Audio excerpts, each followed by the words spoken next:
capable of answering the question. But, Honorable, we need to be fair. Fair in the sense that that wasn't what the committee said. The nominee said. The nominee said, thankfully,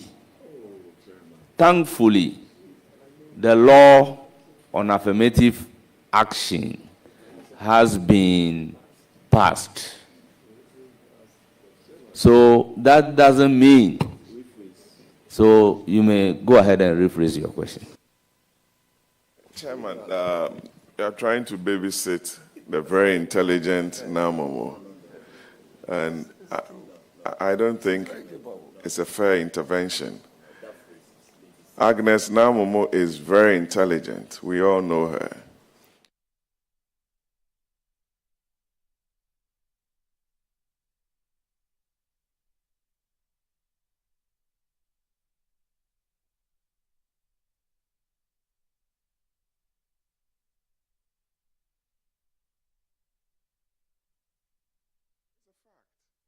Honorable nominee, please answer the question. Yes. She can. Thank you, Mr. Chairman.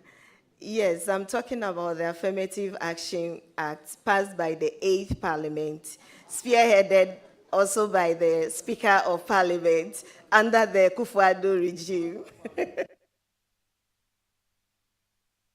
You see, I know the qualities of the nominee. So, Chairman, don't babysit her. Now, you'll be facing the caterers and service providers at your ministry. I mean the school feeding caterers. I know it was a policy that was introduced under President Kufuor. It was carried through by President Mills, President Mahama, President Akufo-Addo, talk about the capitation grant and what have you. I know it's not enough, and there's always been agitations, fights here, releases, late releases for the caterers and what have you. What are some of the strategies that you intend putting in place to ensure that our caterers don't go on strike, they keep to their work and take good care of the kids in school to enhance enrollment and also to assist the president in his gender parity or equality vision that you just spoke about? Thank you. Thank you, Mr. Chairman. Clearly from the manifesto, you realize that the intention is to address the current bottlenecks that we have around school feeding and the capitation grant. In our manifesto, we want to extend to even the private schools. And from my checks from the ministry, there's an indication that about 40 days have been paid, 31 days in arrears in terms of what is owed the caterers. I think with me, one of the things I know is my strength is JoJo or dialogue with whoever and whoever is involved for us to find lasting solution. But once there's been some payments made, I believe that His Excellency has committed to ensuring that not only the implementation of the school feeding goes on smoothly, but also the quality is assured. And so I will work within that framework to ensure that the rest of the payment is done with the Finance Ministry and then also Education. Thank you. Thank you. As a proud native of Nungwa, a very, very important fishing community, deep in custom and tradition, what are you going to do to assist the people of Nungwa in your new ministry? And I wish you the very best. Thank you. Congratulations. Thank you very much, Honorable. Thank you, Mr. Chair. clearly, most of the coastal communities are quite deprived or have a lot of the population falling within the deprived communities. The intention is to minimize poverty as much as possible. So with programs and activities from the ministry that will benefit all Ghanaians, I will ensure that Krowo or Nungwa is not excluded, but to also make sure that all the support they have given me to this point, they also participate or also benefit from activities such as the school feeding, projects and programs such as the school feeding, the LEAP project, and other social protection that they deserve. Thank you. Thank you very much. Chairman, not to leave out the good people of Okankwe Central. Is that an assurance? Yes, sir. Thank you very much. I will now give the floor to Al-Hassan Oman. Thank you, Chairman. Honorable Agnes Naa Momo, congratulations. Thank you, Mr. Chair. I have 2 questions for you. My first question is about the novel policy and program that His Excellency John Dramani Mahama is going to implement under your ministry. It is novel because we never have it in the history of this country. I believe that is the reason Ghanaians gave His Excellency 57% of their vote. And this is about the Women Bank. Can you elucidate on about the Women's Bank, particularly the people of Nungwa fishmongers? How will they benefit from it? Thank you. Thank you, Mr. Chairman. First of all, I want to thank the committee that my constituency is in focus this morning. The Women's Development Bank is a banking program that is supposed to actually support women in business. Unlike the traditional banking system, it is supposed to be quite flexible for women to access loans. One of the challenges that we have when it comes to women in business is accessibility to loans and other logistics that support our businesses. Where you have to bring collateral, it's a difficult thing. So this is women focused with, like I said, flexible terms and also low interest rate. And from what His Excellency said, the President said, it's going to be from GOG. So like many other programs and activities of the ministry, is going to be intersectorial, like leaning on the Ministry of Finance to provide the GOG portion. And I'm expecting that, God willing, when the Finance Minister presents the budget, this will be adequately captured in the budget. And then also, there are other stakeholders that donor partners and private sector who are expected to come on board to ensure that this is adequately catered for. And so we look forward, the women of Ghana are grateful, and we look forward to having the bank established so that we can grow our businesses, as most women are in the informal sector. Thank you. Thank you. Thank you very much. Any further question? Yes, thank you for the elucidation, and I believe the people of Zabzugu, particularly the women, will also benefit. Thank you. Sure. My second question is about a program that was started in 2008. I believe it is for most of us, the MPs for rural communities and rural areas. The livelihood Empowerment Against Poverty program called LEAP. During my campaign and visit to the communities, a lot of the women, particularly poor communities, and widows, kept asking me and asking why are they not benefiting from that program. In most communities Honorable Alhaji in Umar, Zapsugu. Honorable Alhaji Umar, your question, please. Thank you, Chairman. Needed to just give the background.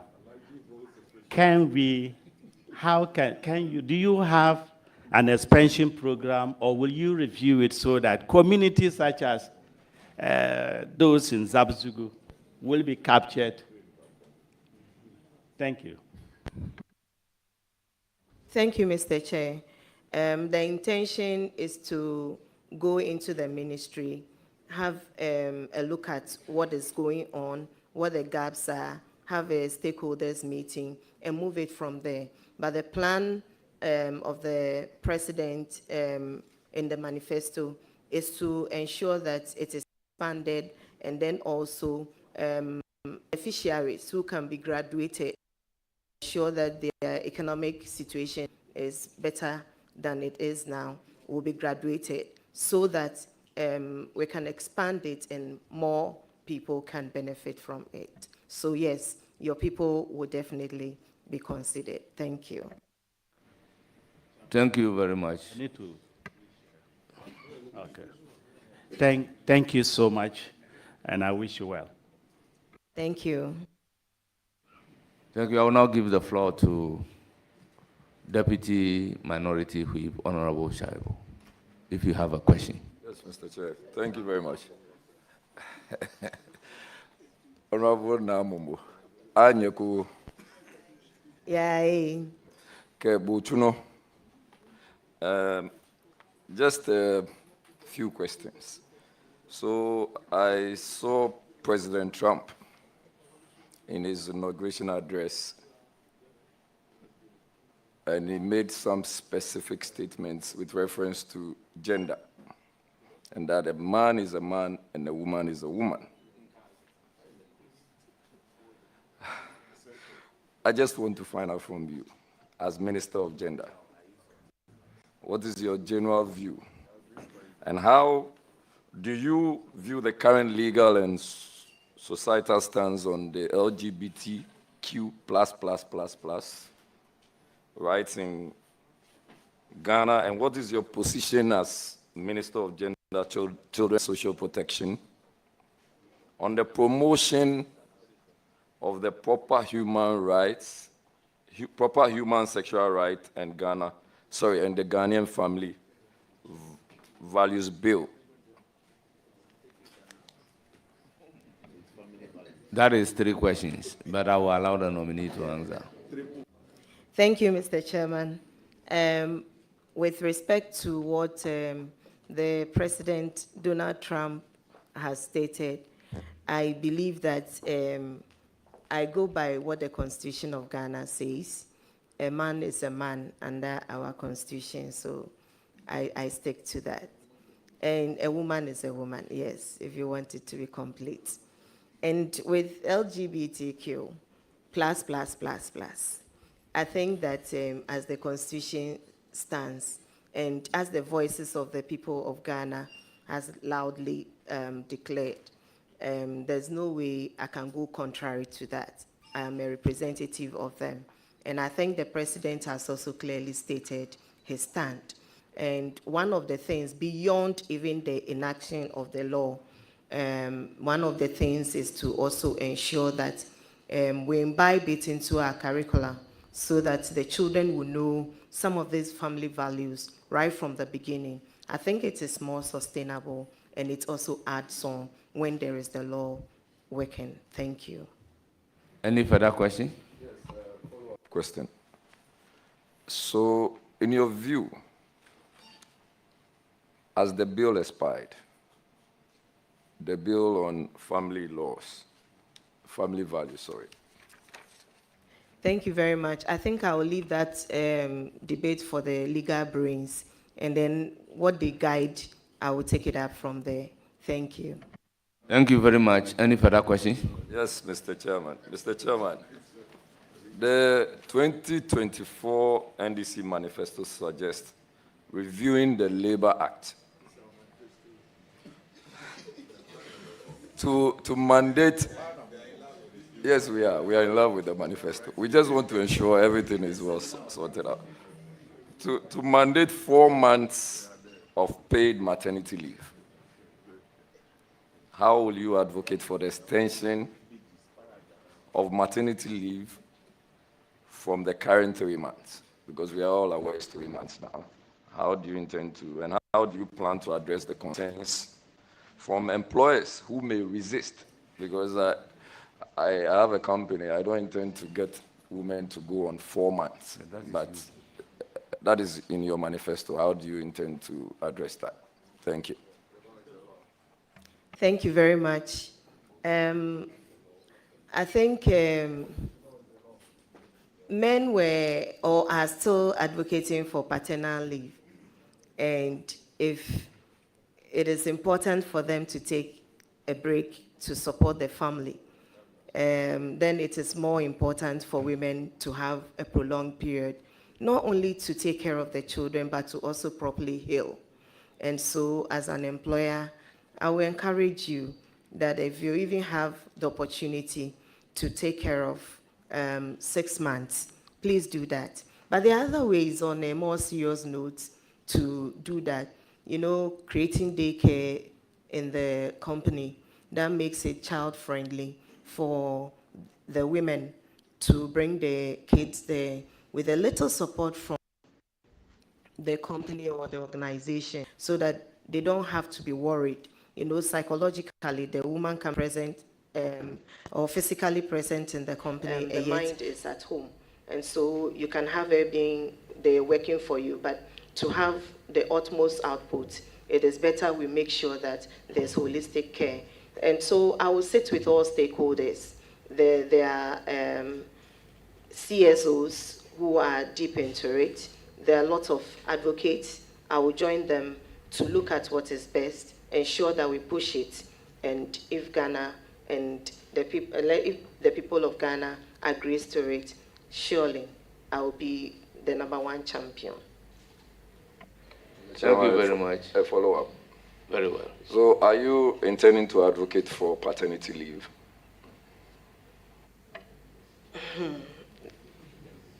I would love to advocate for that, but I also love beyond that to ensure that there are some measures to ensure that when the men take the paternity leave, they actually spend it with the family.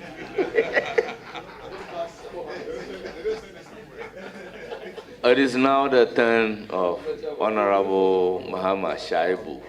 No, you've exhausted your questions. Please, Muhammad Shaibu. Thank you, Chairman. Now, good morning.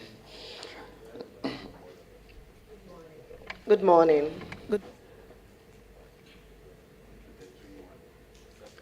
Just 2 questions for you.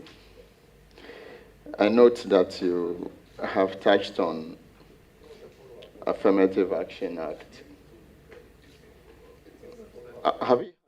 Have you had a look at the bill or the act? I know the bill you would have participated in the 8th Parliament. Have you looked at it when it was passed into law?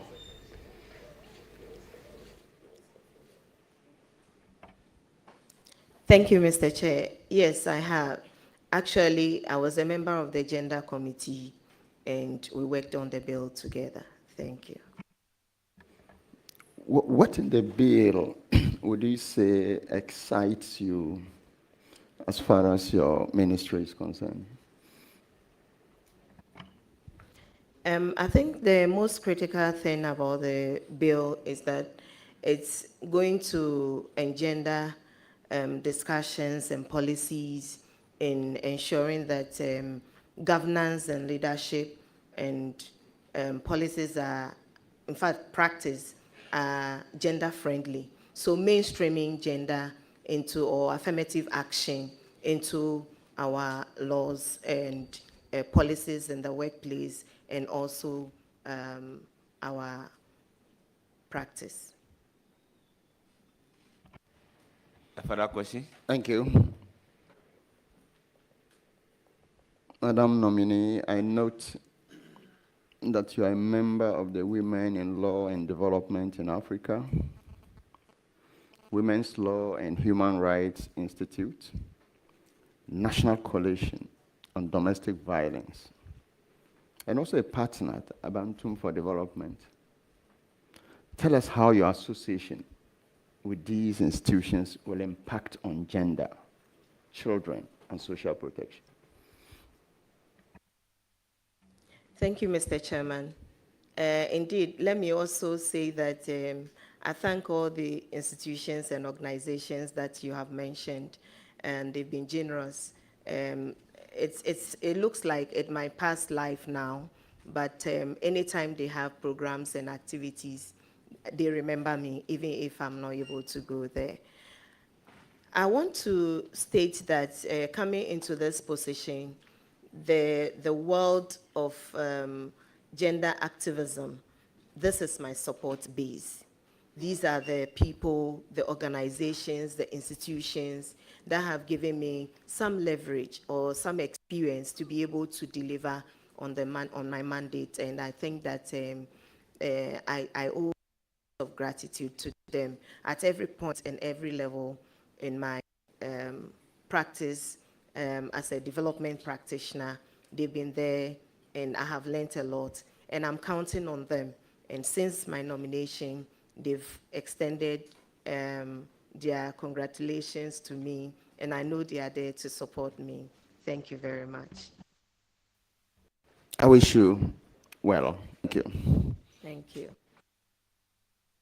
Thank you very much. I'll proceed to give the floor to the Minority Chief Whip, Honorable Anodumbre.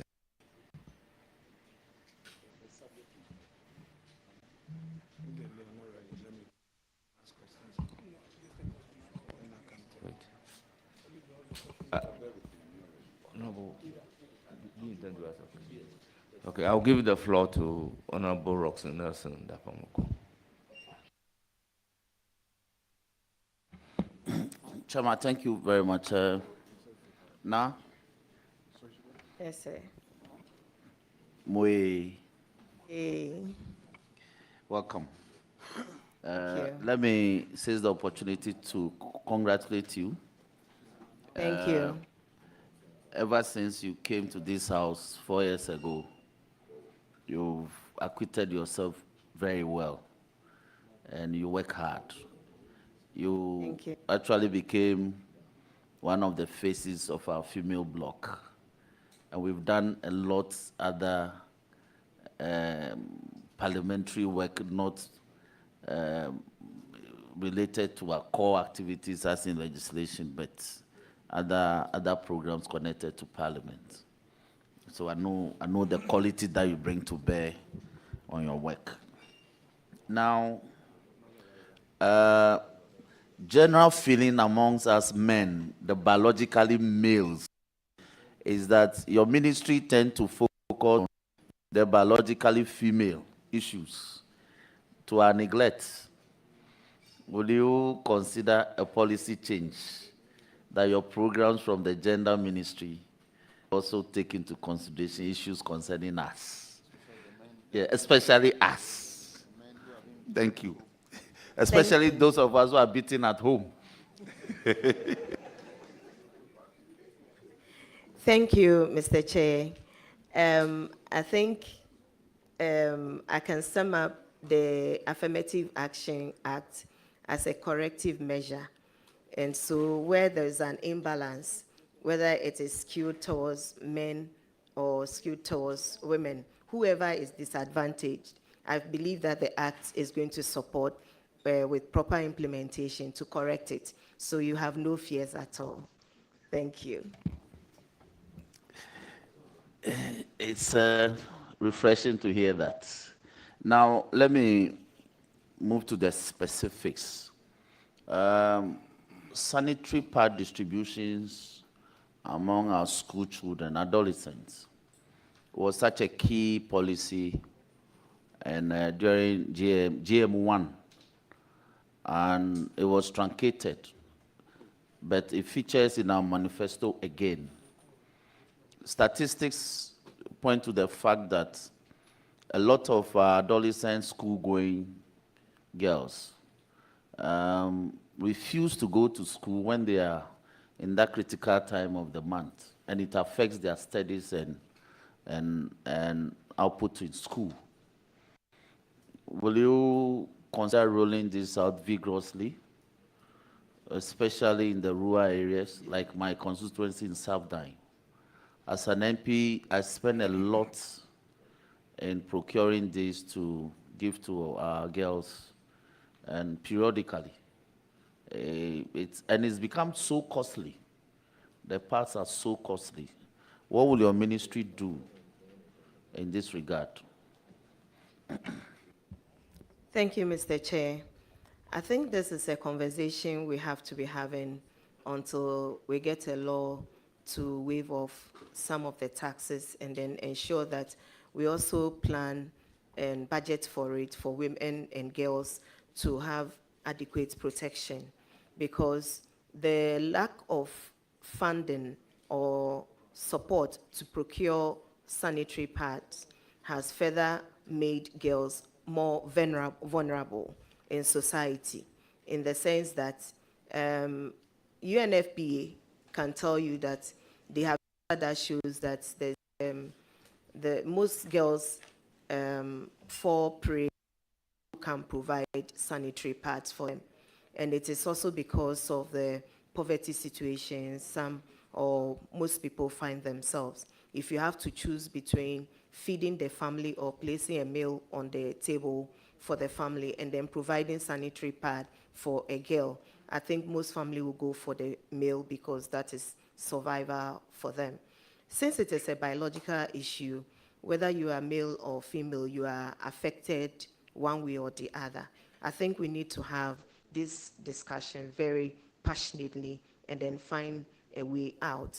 But in the meantime, whilst we haven't waived off the taxes to ensure that it is affordable to all, we have to find a way of making sure that we can supply to especially the underprivileged, like your constituents, like my constituents, and all others.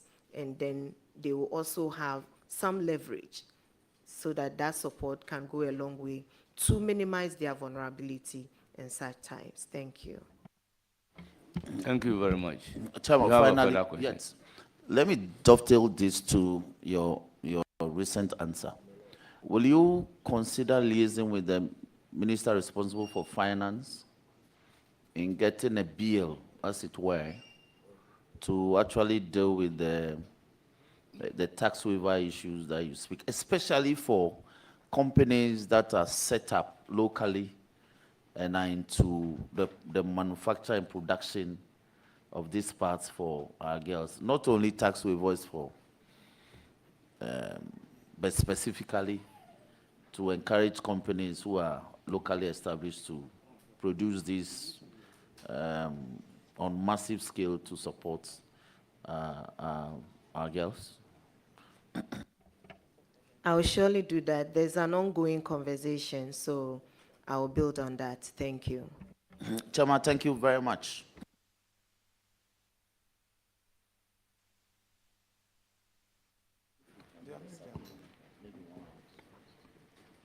Thank you very much. Okay. I will now give the floor to Honorable Rickett. Thank you very much, Mr. Chairman. And the nominee, Honorable Agnes Naa Momo Lartey. Congratulations. Thank you, sir. Perusing through your CV, your background and experience suggests to me that you're actually a good fit that His Excellency John Dramani Mahama has posted you to. And I have no doubt in my mind that you will succeed at that ministry. I'm not going to ask you a question, but a word of advice. Having had the opportunity for the last 8 years or 12 years to serve on that committee, gender committee, and at some stage with yourself, there have been challenges, particularly in the last 8 years, to do with relationships between ministers, suppliers, ministers, deputy ministers, and all that. And that has created a lot of problems in terms of moving that ministry forward. I'm not going to ask you the strategies you will adopt because the problems could be many and will require some more multifaceted approach. But just to caution you that you've got to do everything possible to make sure that you keep a good relationship with your subordinates, your suppliers, and whoever is helping you to build that ministry. But I wish you well, and I know you will be successful. Thank you, Mr. Chairman. Thank you. Thank you very much. I will now give the floor to the ranking member and minority leader.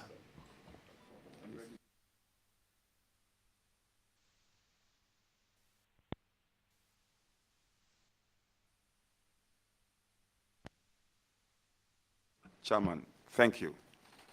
Honorable nominee, let me commend you for your nomination. Thank you. If you have your CV by you, I'm sure you are very familiar with it. So going to page 2 of your CV, consultant, ECOWAS in-country experts, Children and Street Project, November 20th to December 1st, 2017. I find the description of your job title quite interesting. And I wish to know from you, for the period of work you have done, are there any lessons Children on the Street Project? Are there any lesson you find relevant that you can imbibe that will be contextualized into your ministry if we grant you passage? Any key lessons? Thank you very much, Mr. Chairman. I think one of the, anyway, in first place, that was the title, the technical title of the position or the job. One of the key things and key lessons, if I have to sum it up, is the fact that there's a thin line between being okay and then being vulnerable. And one of the things that we overlook is that vulnerability can come from separation or divorce, and also non-maintenance, that is lack of child maintenance. And so most of the children on the streets are from broken homes, and some of them are there with single parents. And so the issue of supporting families to survive, have proper income earning activities to relieve them of their vulnerability is very important. And then day after day, we need to also ensure that what we know as Africans, the larger family system, we continue to practice it because it helps. Where you hold each other's hands when you are growing up. You know that your auntie is still your mom and your uncle is your dad. So that in terms of issues of separation, you'll be able to count on somebody to stay off the street. Mr. Chair, will the nominee be gracious enough to tell me or to tell Ghanaians what your manifesto hopes to achieve in this context?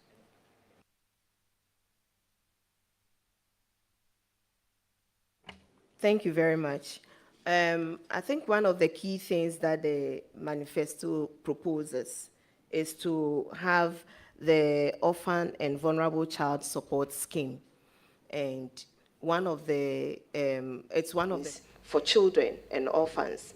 And so with this scheme, there will be a special purpose vehicle that will support children in ensuring that they are safe. Not just orphans, but also children who fall prey to child trafficking. And so in the manifesto, you realize that we are going to work to develop a framework to ensure the safety of the vulnerable and also provide support for reintegration and all that. And so that is, in summation, what the manifesto talks about. Thank you, Honorable Nominee. It's good you spoke to the summary of it, but I want you to flesh it up. The support for the vulnerable child, how, in terms of its implementation, how are you going to ensure its implementation devoid of partisanship? You are going to be there, your party people are going to come with all manner of applications. How are you going to do it to ultimately achieve an approach which will not be partisan or tainted with partisan coloration? So, Honorable Member, let's get the question clear. Is it Ghanaians who are going to go there with application or party people? Chairman, I'm sure you listened to me. What I meant to convey to the nominee is, I'm being very practical. She's coming on a ticket of a political party, and she has already admitted that it's one of the policy directives in the manifesto that vulnerable children will be supported. Honorable nominee, am I right? Yes, sir. Are you with me? Yeah. Yes. So my question is, how practical could you or will you be able to ensure this is done, devoid of partisanship? That's what I said. Yes, I now, you can go ahead and answer the question. Thank you very much, Mr. Chair. I think for me, everybody who knows me will tell you that I first of all see a person as a person devoid of partisan coloration.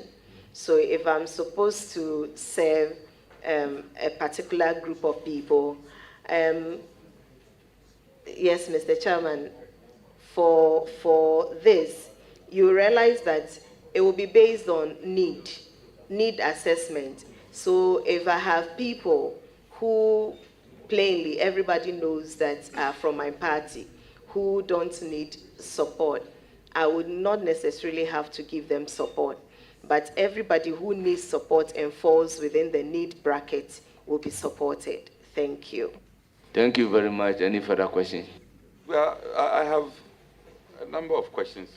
The nominee is, as the Honorable Patrick Buama earlier observed, the nominee is, she promises to be very competent. And Speaker, allow us to bring the best out of her. Please. She promises to be.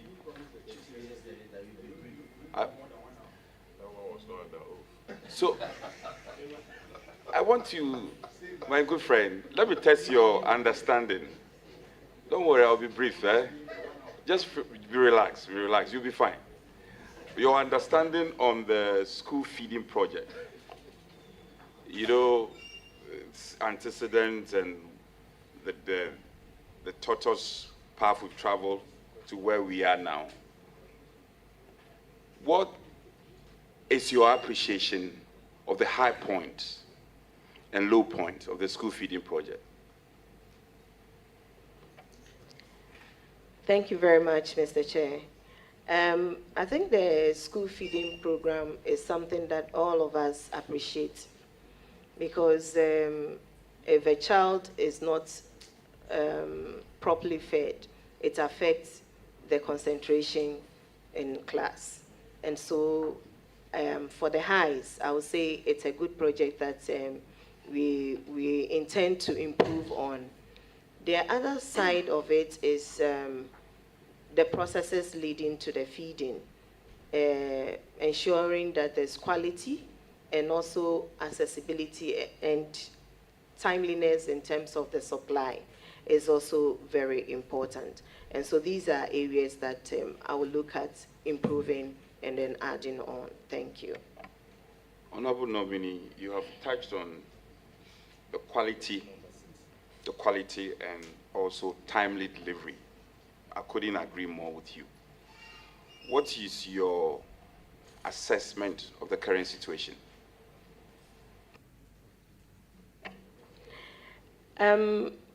Part of my life is also in local governance, and so it comes with decentralization. And I believe that if we are able to effectively decentralize the feeding program, as we are also looking at, it will help us to ensure that it is supplied on time, the food items are supplied on time, and then also we can keep an eye on the quality from the district level. And so I'll be glad to sit with all stakeholders involved to look at how this implementation will work out so that the beneficiaries have the best of it. And then also support those who are the service providers to do what is right. Thank you. I am aware the... Honorable Chupi, that should be the last question. Thank you.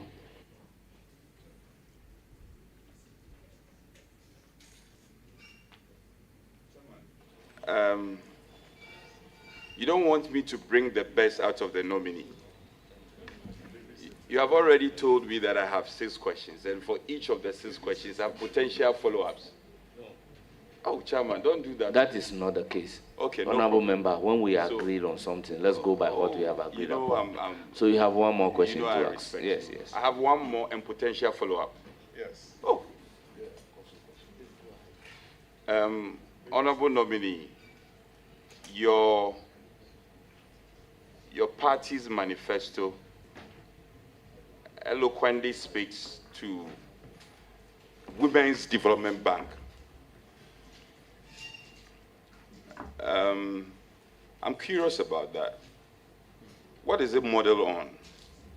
Is it just an idea you thought you can implement, or there are models across the world that we can all buy into and say that these are practical examples that we can appropriate into our situation? Women's Development Bank. And don't you consider it, with respect to our women here, don't you consider it a discriminatory, where you don't have a counterpart, Men's Development Bank, but rather Women's Development Bank? You are supposed to, your ministry is supposed to look at both sex. Thank you very much, Mr. Chair. I think, like I stated earlier, when you look at it critically, the traditional banks or banking system serves men the best. So there's an already existing financial support base that serves the interest of men more than women. I also stated that most of the women are in the informal sector, where we don't have the collateral, where we cannot afford the high interest rates that are being charged in the traditional banking system. And so this is something that will go a long way to help. And I'm glad, and I know the people of Ghana are also glad. And when they see it, will also be glad to see it implemented. I said earlier that my ministry the ministry is one of those that are actually intersectorial. So we depend on other ministries when it comes to things like this. And so the finance ministry is heavy on this, and I'm sure that the needed guidance will be given by the finance ministry, and then we will be the end beneficiaries of it. Thank you. I would have wished to ask you a follow-up, which I know will bring the best out of you. Unfortunately, The chairman says no. So I'll respect the directive of the chairman. Thank you very much. I will proceed to take a question from Dr. Grace Ayen Sudankwa. Thank you very much. Honorable Agnes Naa Momo, I'm so happy to see you here today. Thank you. I think you're one of the nominees that when I heard it, I was so excited. So thank you for being here. And also I'd like to commend you for your answers, your depth of knowledge of your sector, and some of the answers you've given here is exactly what we want to hear. As a gender advocate myself, I'm so proud to see you here. My question goes to the school feeding again. The people of Iskado-Ketana just came back yesterday, and they're asking, when will the school feeding start? Number two, the more important question is, I want to go back to the quality of the food. You know, the school-aged children are the most vulnerable because they are growing. Their bodies are still growing, and specifically their brains are still growing. So it's very important, as a surgeon specialist myself, that we give them a nutritious and a balanced diet. Doc, your question, please. Yes, I'm asking it. As we have seen, the food is not very nutritious. So what will you do to ensure that the food is balanced and nutritious? Thank you. Thank you very much. I can appreciate where your question is coming from, given your background. I think that is a major concern for all of us, and we're going to work towards that, especially if everybody will be truthful and transparent and accountable. I'm sure that there will be less bottlenecks to tackle in terms of quality of food that we give to the children. And so we will work together towards that. Thank you. Thank you very much. I will now give the floor to the ranking member and minority leader.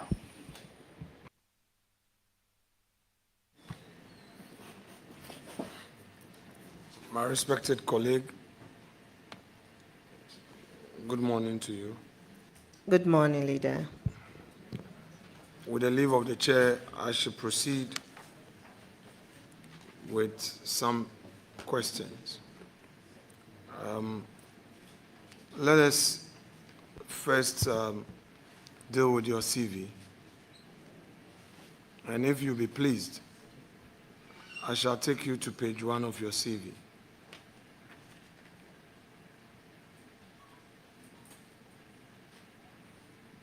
On your profile, you have indicated that you've been involved in children's rights, education, and health issues. Can you elaborate on this for me, please? Thank you, Mr. Chair. I've had the privilege of volunteering and also working for various non-governmental organizations. I can mention Abantu for Development. I can mention Global Initiative on Rights and Development. I can also mention the ACT Foundation and a couple of others, including international organizations, Concern Universal. In fact, I've also had the privilege of consulting along the line for ActionAid Ghana. And so a couple of the organizations, I've worked on DFID projects and so on and so forth. So at every given time, I've had opportunity to support one advocacy issue or the other, whether locally or internationally.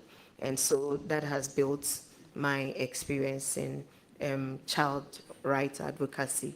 And I'm not a legal person, I'm sure you know, but it's giving me an opening into what to expect or what to do under every given situation. Thank you.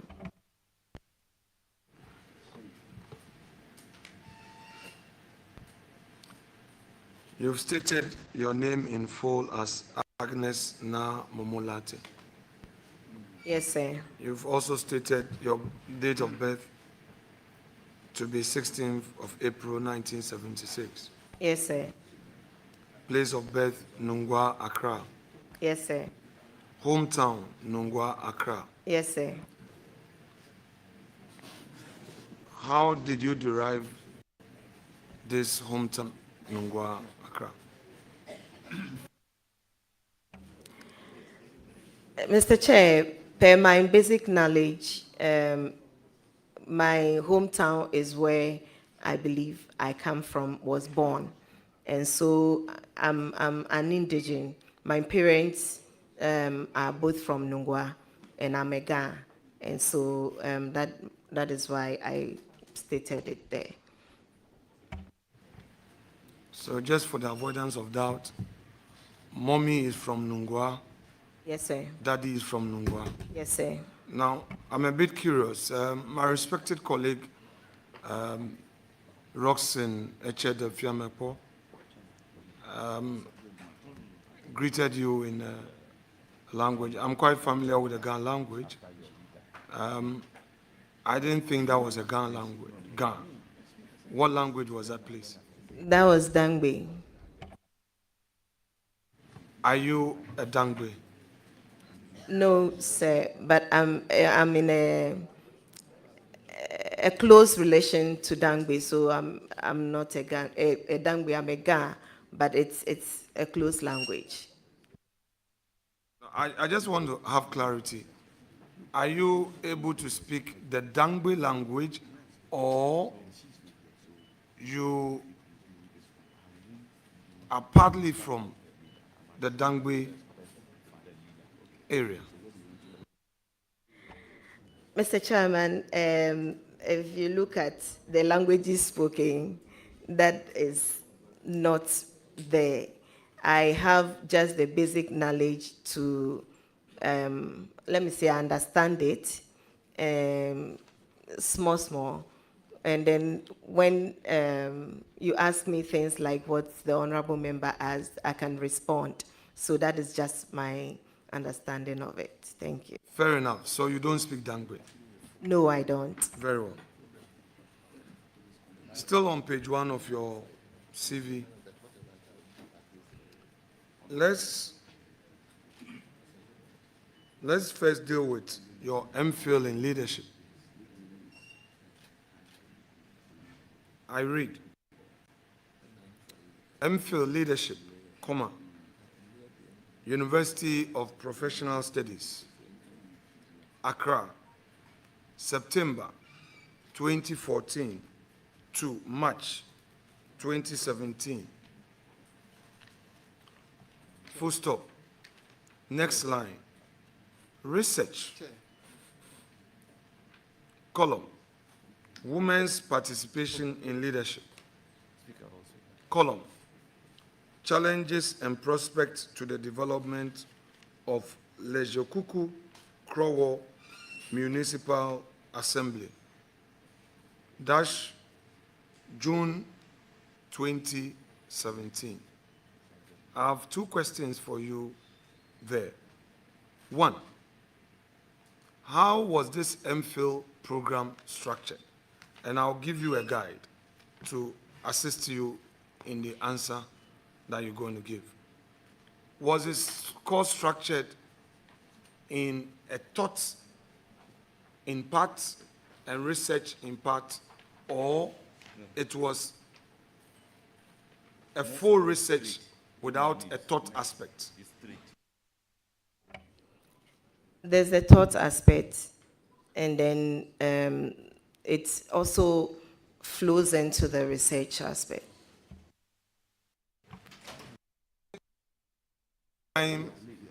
MPhil program. A full time, but in the evenings.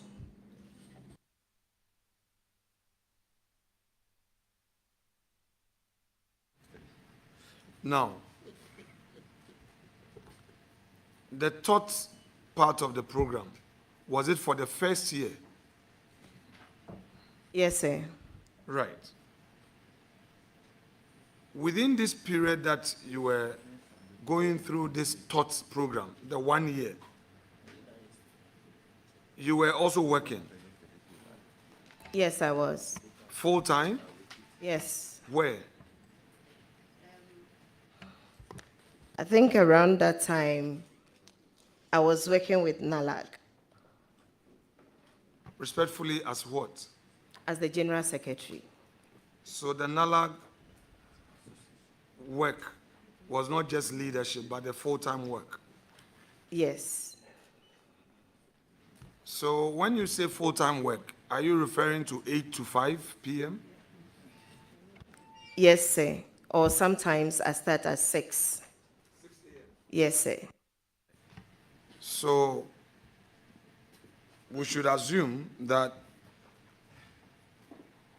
you closed from work and attended your evening full-time program. Yes, sir. Very well. Now, the year 2 was for your research. Yes, sir. Respectfully, honorable colleague, how did you embark on your research? Thank you very much. I think you submit the research topic for assessment. Once it is approved, you design your questionnaires and then you submit to your supervisor. They go through it and then you go ahead to the field to administer. And then once you've gone through everything, the methodology, everything, you are granted the opportunity to defend. And then once defended, you graduate. So you've indicated that you ended the program March 2017. Yes, Then sir. you have also indicated that your research work you submitted June 2017. Please, can you clarify? There was a bit of a delay.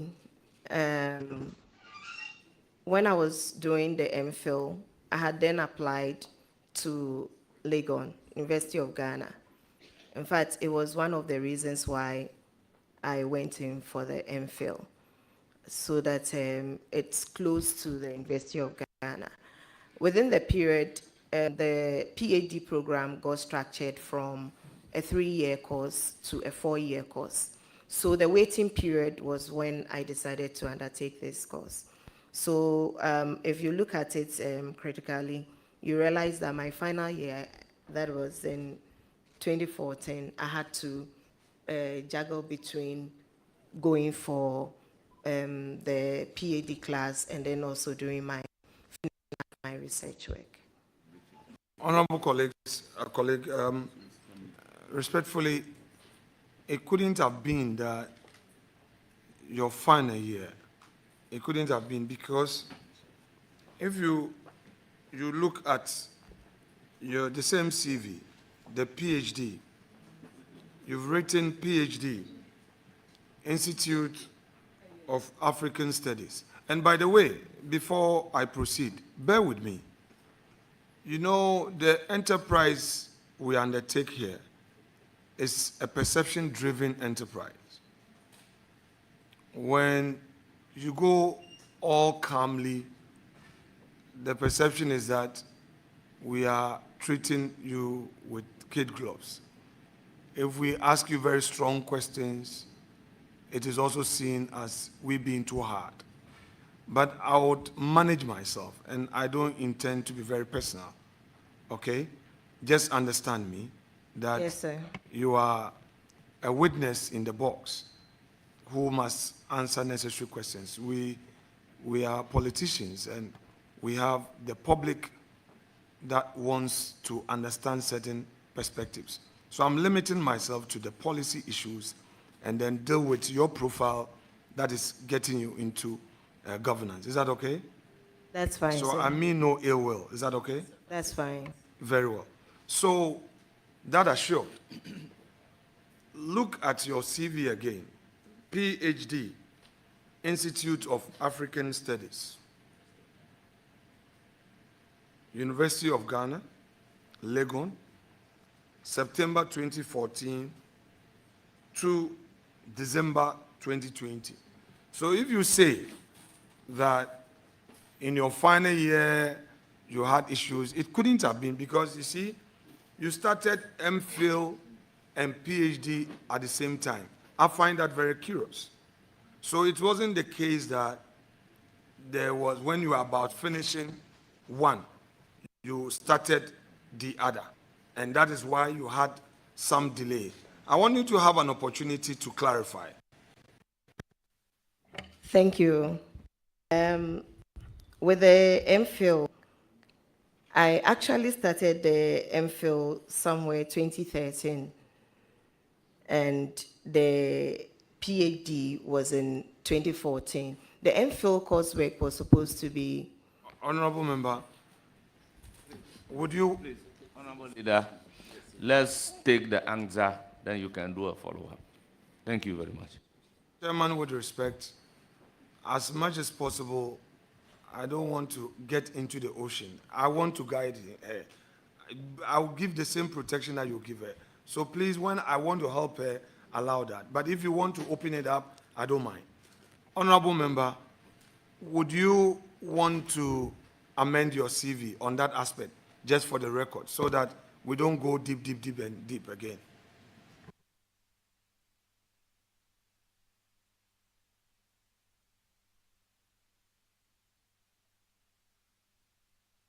Page 1, I mean, on the start date, would you want to amend your...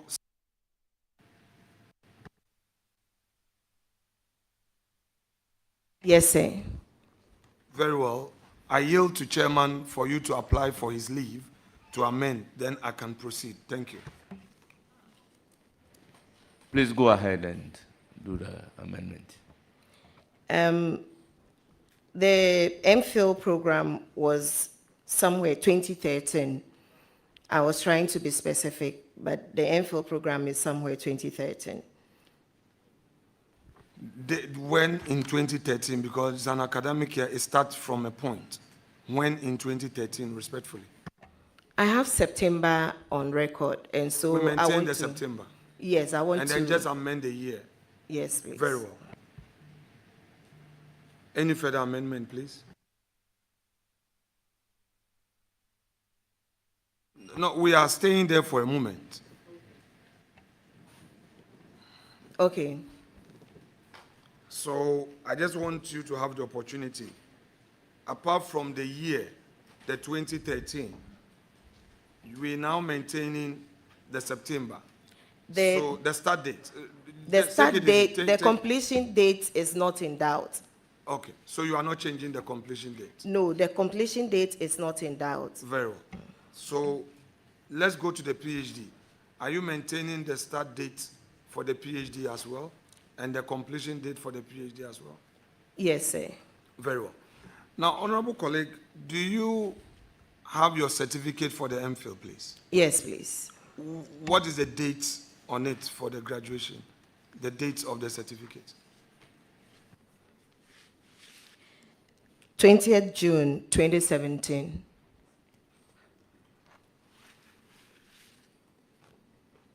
Now, when you submit your thesis, it has to be assessed. You need some period to defend it. Yeah. And when you submitted your thesis for the MPhil, how long did it take you to defend it? The supervisors, how long did it take them to get back to you that they have marked your thesis and everything was okay? Was it a month, 2 months, 3 months, 1 week, 3 days, 1 day? For the MPhil, I will not have a clear period, but I know that it was between 2 months or 3 months. I can't recollect. So let's take the minimum of 2 months, the one you recollect. Now, having told this committee that upon submission, it took 2 months for your assessors to get back to you. At least we use the 2 months. Check again on your CV and the certificate you have. Would you want to take chairman's leave to amend your records again? Thank you. I'm going by what is on the certificate that 20th June 2017. That is what I have here. My respected colleague, you had in an earlier answer submitted for records that you were done with your program in March 2017, but your thesis delayed.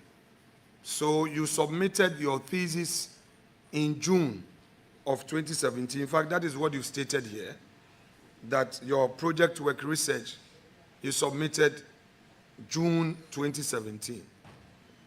You have a moment ago also indicated that when you submit your project work, your thesis, it takes about 2 to 3 months. Now here is... Or more. Or more, very well, that's okay. I just wanted to use the minimum where you remember.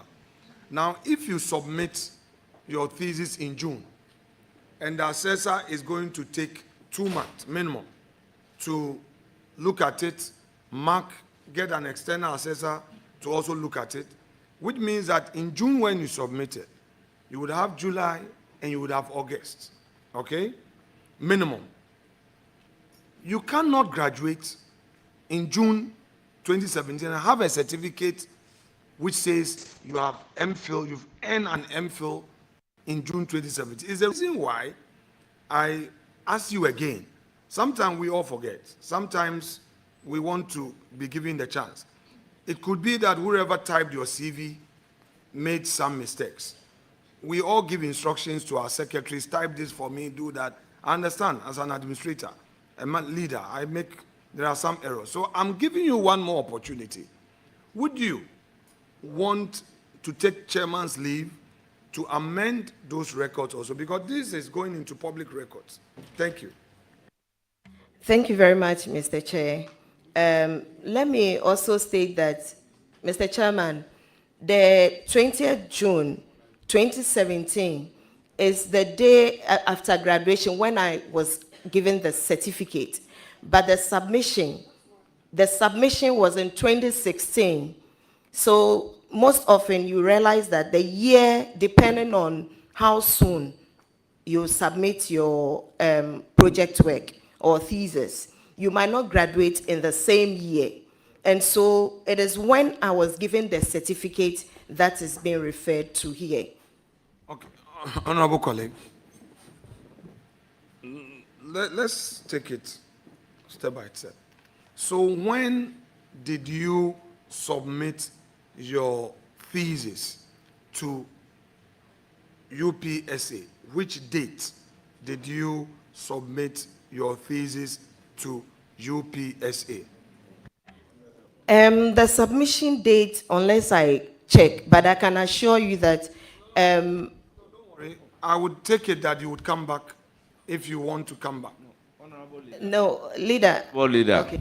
with all due respect, let's abide by the rules. If a question is asked, kindly allow the witness to place the answer on record. Then you can follow up with another question. Where the witness is in the process, or the nominee is in the process of answering the question, then you come in to say, no. Honorable leader, with all due respect, I do not think that is the way we should go. So kindly allow the witness to place the answer on record so that the clerks will be able to pick the answer on the record. Then you can follow up. Thank you very much.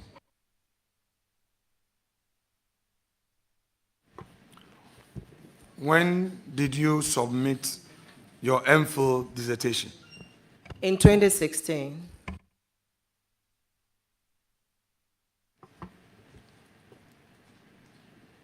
Your MPhil program at UPSA, when did it start and when did it end?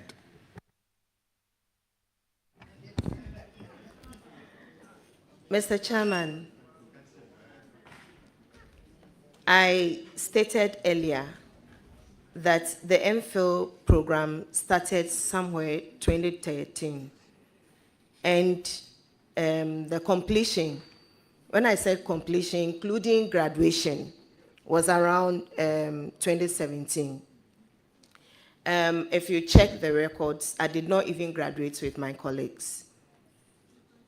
So I had a year delayed or some months or something delayed. But I submitted in 2016. There's a difference between graduation and submission, which would conclude the program. When did you complete your MPhil program? I completed in 2016. Do you remember the month? No, sir.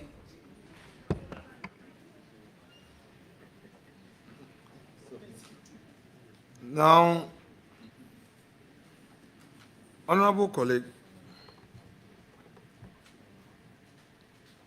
let's go to your PhD.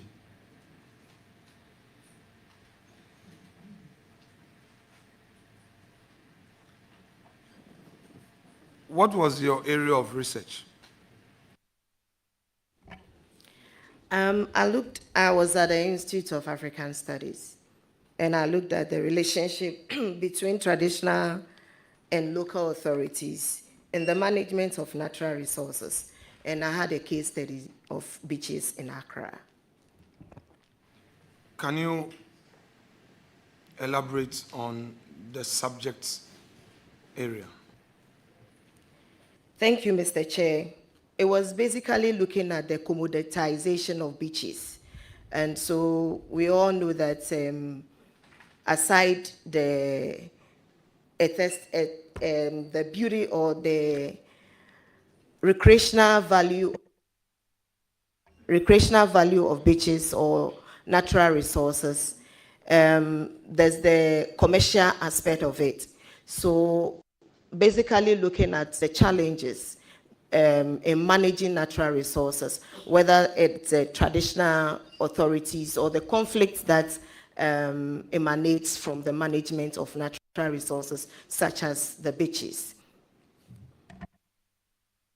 When you say natural resources such as the beaches, management of natural resources such as, so your research, what did you eventually uncover in terms of the natural resources that you're referring to? I just want you to situate it in a manner that the ordinary person would appreciate exactly what you did. So it's a qualitative study that sought the perceptions of people in terms of how beaches are managed, and then also the commercial value of it, the challenges that comes out of it, and then the possible balance in terms of how the beaches can be managed to elicit the best out of it in terms of value to the nation. And then the people who are the custodians of it, how the various stakeholders and players in the field can collaborate. Have you shared the outcome of your work with the tourism authority or the various assemblies to enable them sift out some best practices as a guide? Thank you, Mr. Chair. I've not had opportunity yet. I clearly recollect that I was in Parliament when I had to prepare for my Viva. So that was quite a tense moment for me. And afterwards, it's been community engagement and parliamentary work. So I'm yet to sit and then properly look at it. But I have plans of working with my supervisor to ensure that some quality work is done so that the lessons and publications can go to the various. I'll look at the tourism minister, sit with her, look at some of the lessons and then how best she can inculcate them and we can learn from it. When you say you say with your supervisor to ensure that some quality work is done, what exactly do you mean? We have plans of doing some joint publications, and so I will lean on that. Thank you. Please, let's go to page 2 of your CV.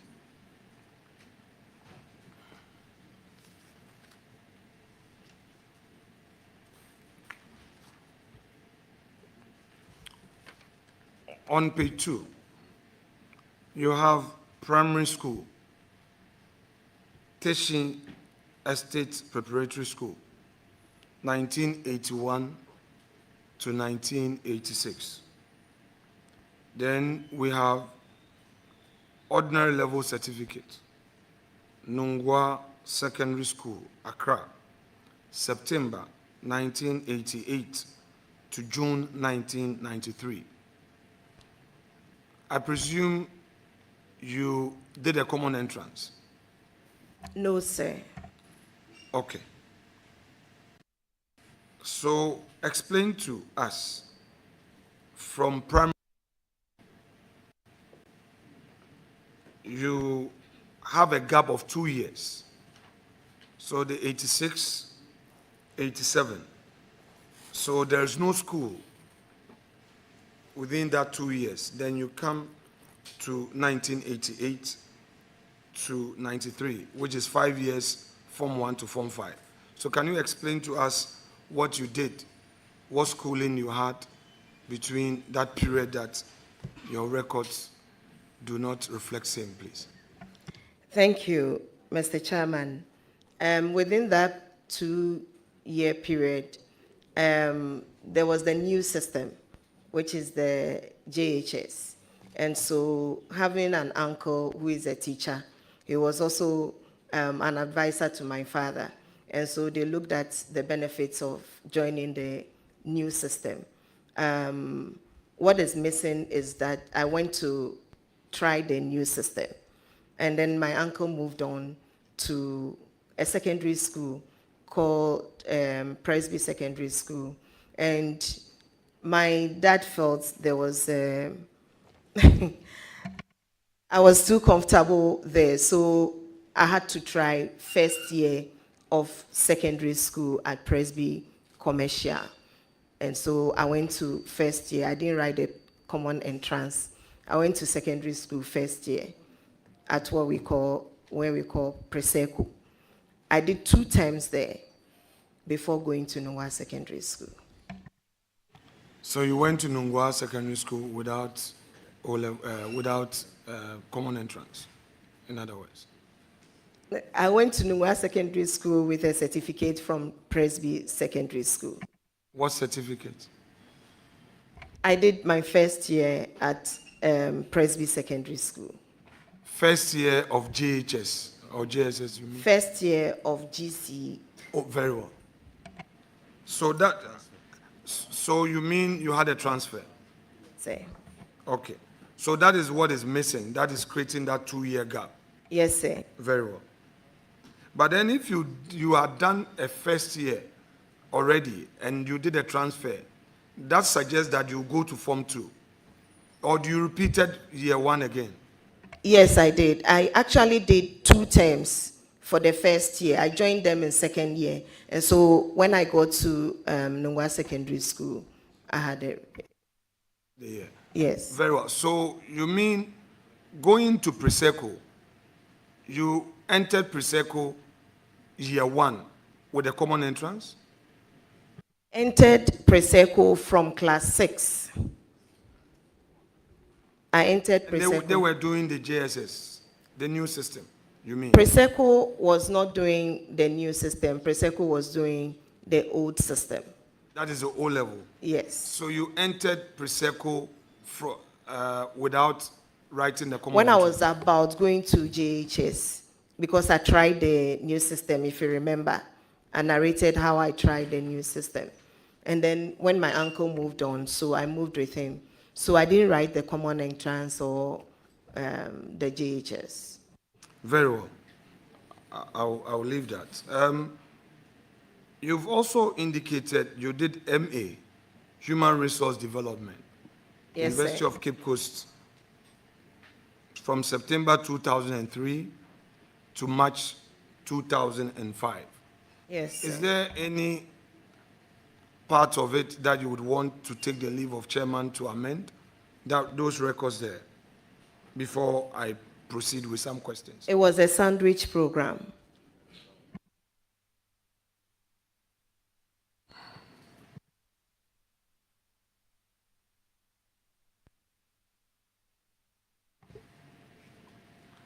When did you graduate?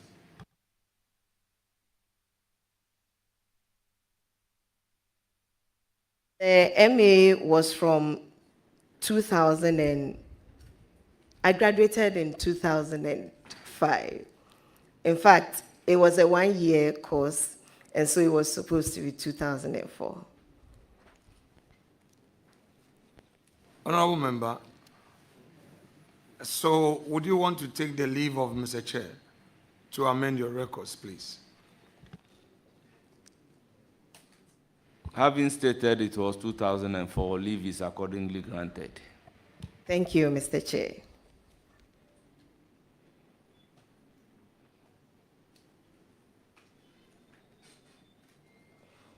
Now, you indicated earlier that as General Secretary of NALAB, it was a full-time employment.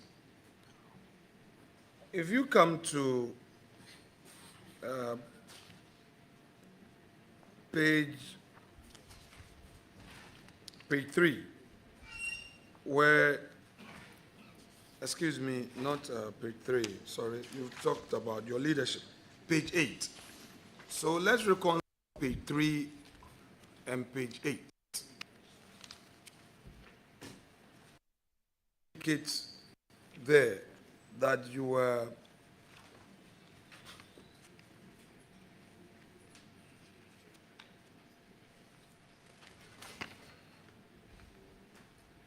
page 9, rather, go back to page 9.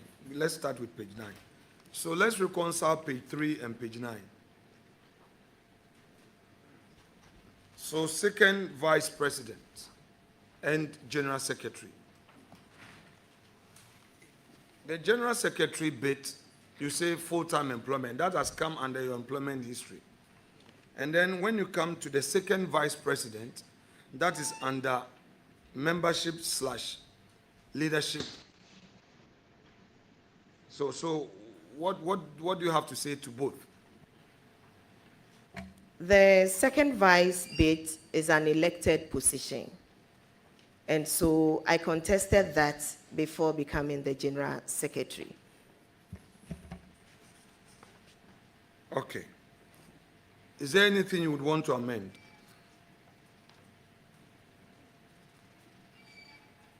Page 9? Well, on both pages, I mean, look carefully. We'll skip that, and maybe later you can take chair's leave to check. I just don't want to. Page 9? Yeah, 9 and 3. Okay, so just check that, and we'll come back to it. Anyway, my colleague Ahmed Shaib Jerry had referred to President Trump's inaugural address, where he stated that the policy of the United States under his administration will change in a definition of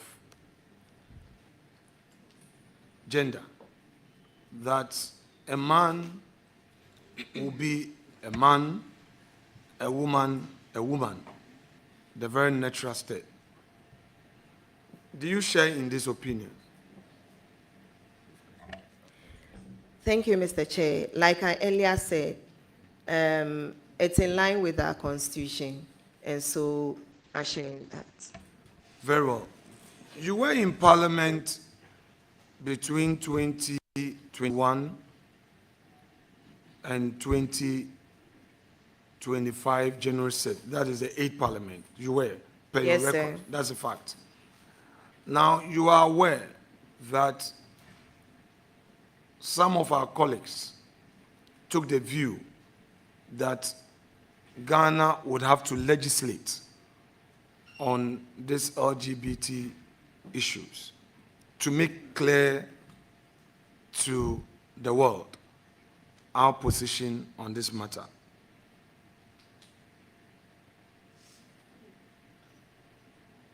Yes, sir. And you're also aware that in view of that, the law was passed. Yes, Mr. Chairman. Right. So let me pick your thoughts on this, because you are going into a ministry that is likely to take up this matter. His Excellency, the President of the Republic, has shared some views. One of it was to the effect that our value system in our schools has broken down. Our value system has broken down. And should we tackle our value system and reintroduce our value system in our schools,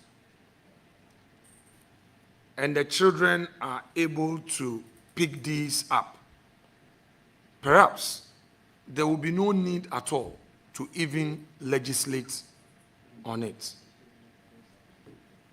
What is your view on this?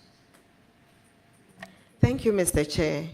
I think I had indicated to our colleague that for the legal aspect, where I think because you referred to that one, he went into asking whether it would be without the law.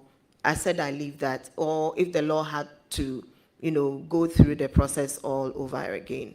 I left that to the legal brains. But as to teaching the children our family value system, I think there will be no Ghanaian here who wouldn't want that.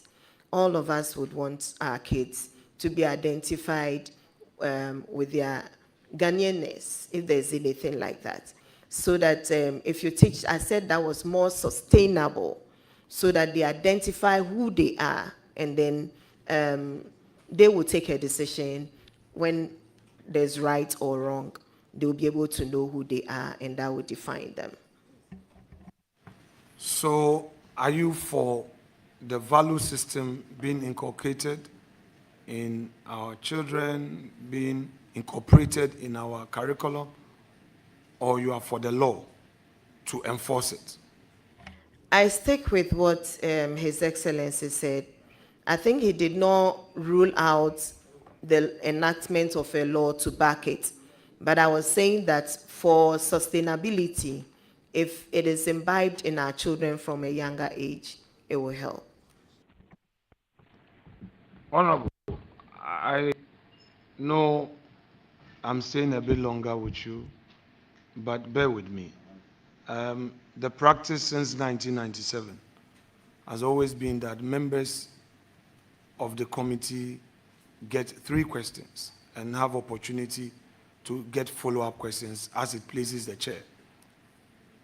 The leader being the ranking by practice since 97 through to Honorable Chairmansa, Honorable Bagbin, Honorable Harun Edrusu, and now my time, is that leaders have unlimited, because we have a duty to ask better questions and policy. So what I will end very soon. Okay? I just want us to appreciate that. It's not that I'm saying too long with you, but it's the work I have to do. And I don't mean going personally or delaying you. I just need to understand some broader issues for your own good. Is that okay? Thank you very much. Thank you. But leader, take into consideration she's a member of your committee. This very committee, she's a member.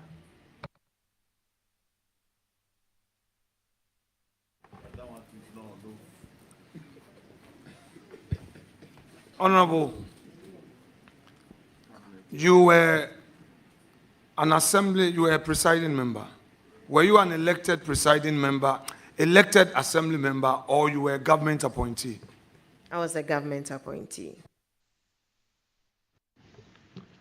Your NDC manifesto. This women banking policy, what really is your understanding of it? What really is your understanding of women in banking? Thank you very much. My understanding is not maybe, okay, let me rephrase it.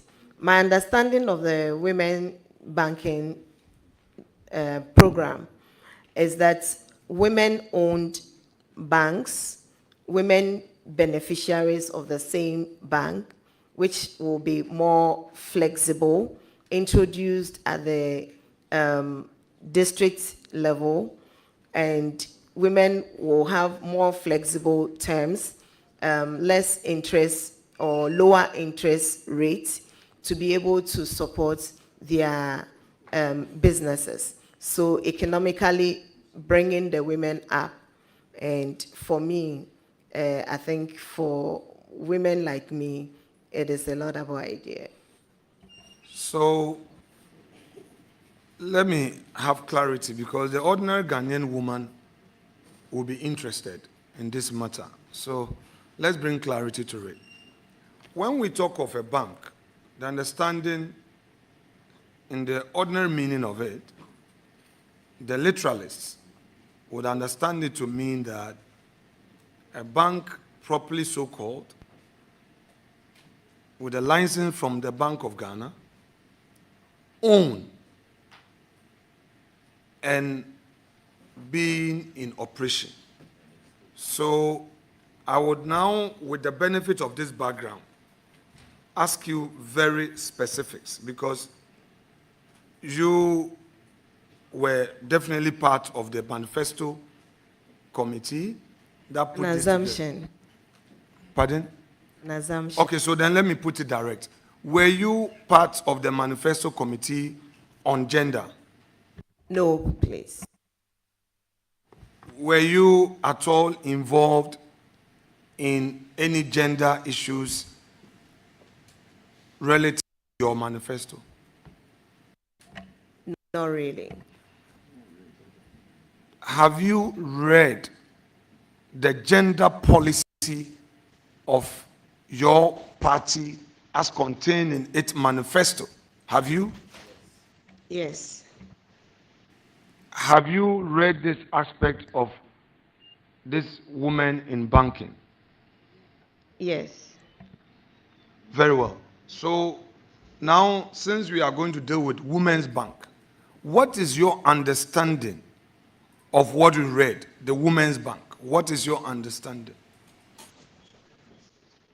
It is capacitating women to be able to be economically independent and also build their businesses to reduce vulnerability from where I come from.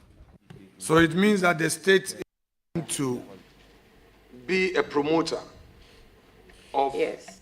So the state would promote the registration of a company called Women's Bank, correct? Mr. Chair, I had earlier stated that a part of it is also the Ministry of Finance work. And so some of the details will go into the ministry's work. So the Ghanaian woman should expect that a bank will be established, licensed by the Bank of Ghana, with branches in all districts as you indicated. Yes, a bank will be established.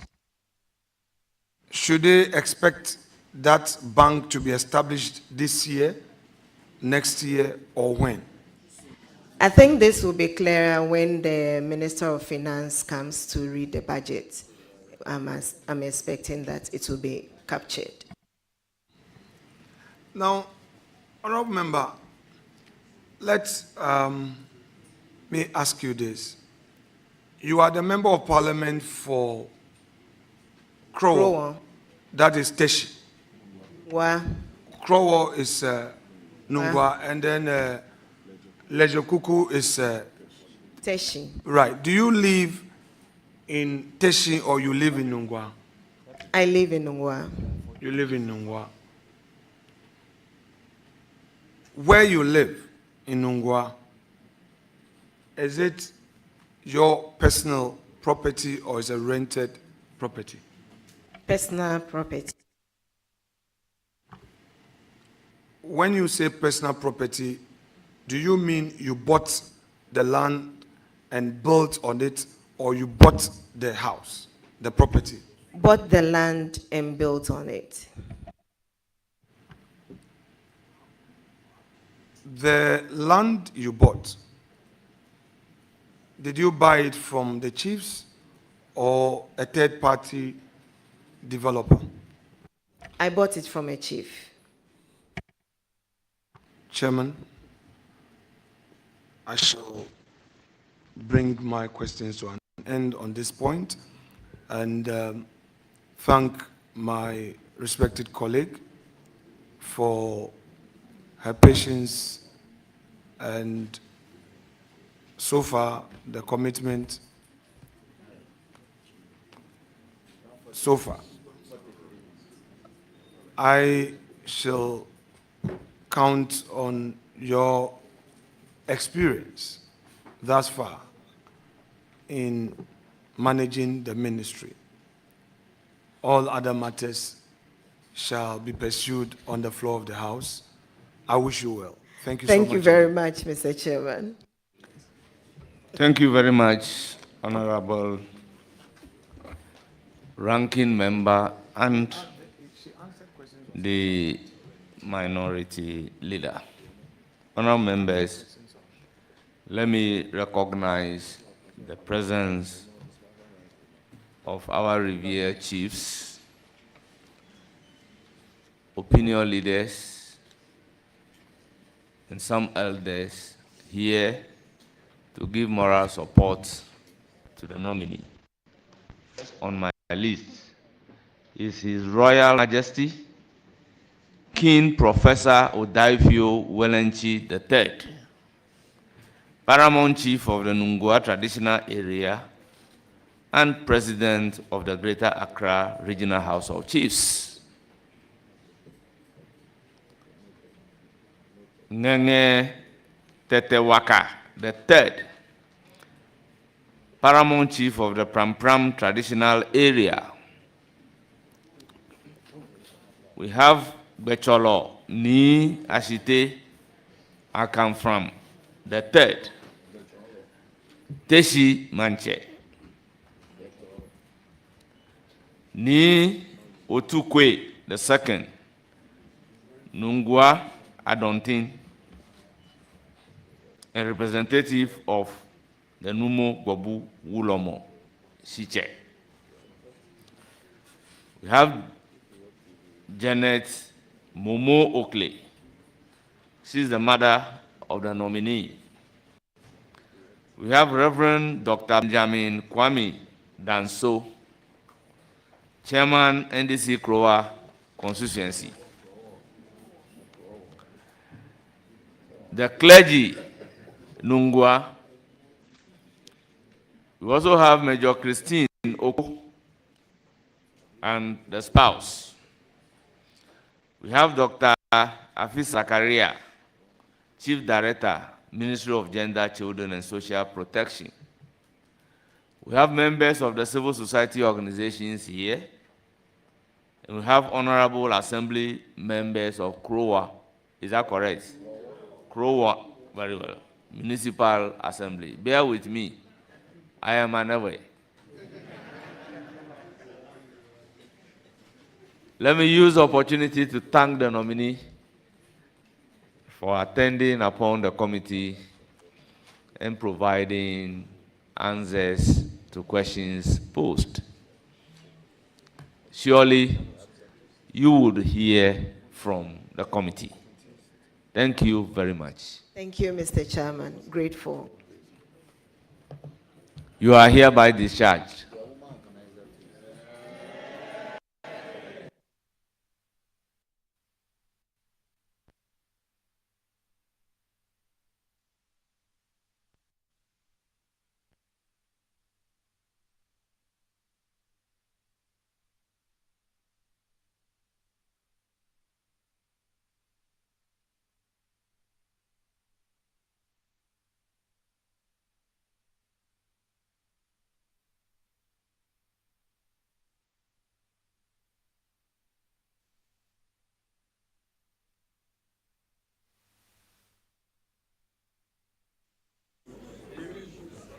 finish with that.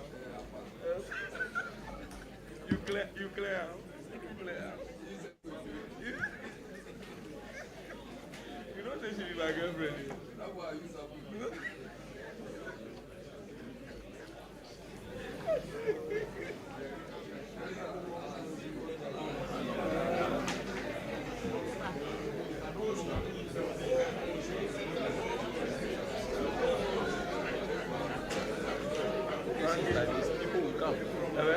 I say occasions like this, people will come and congratulate you. Oh, yeah.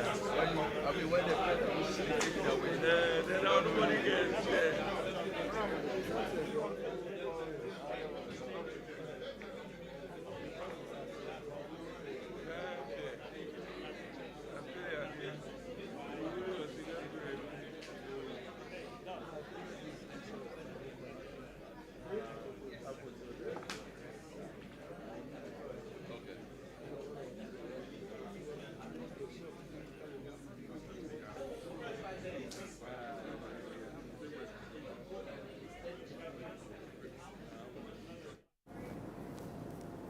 Grateful that you stayed on with us. This is Channel 1 Television, and it is our live coverage of the vetting of ministerial nominees by the Appointments Committee of Parliament.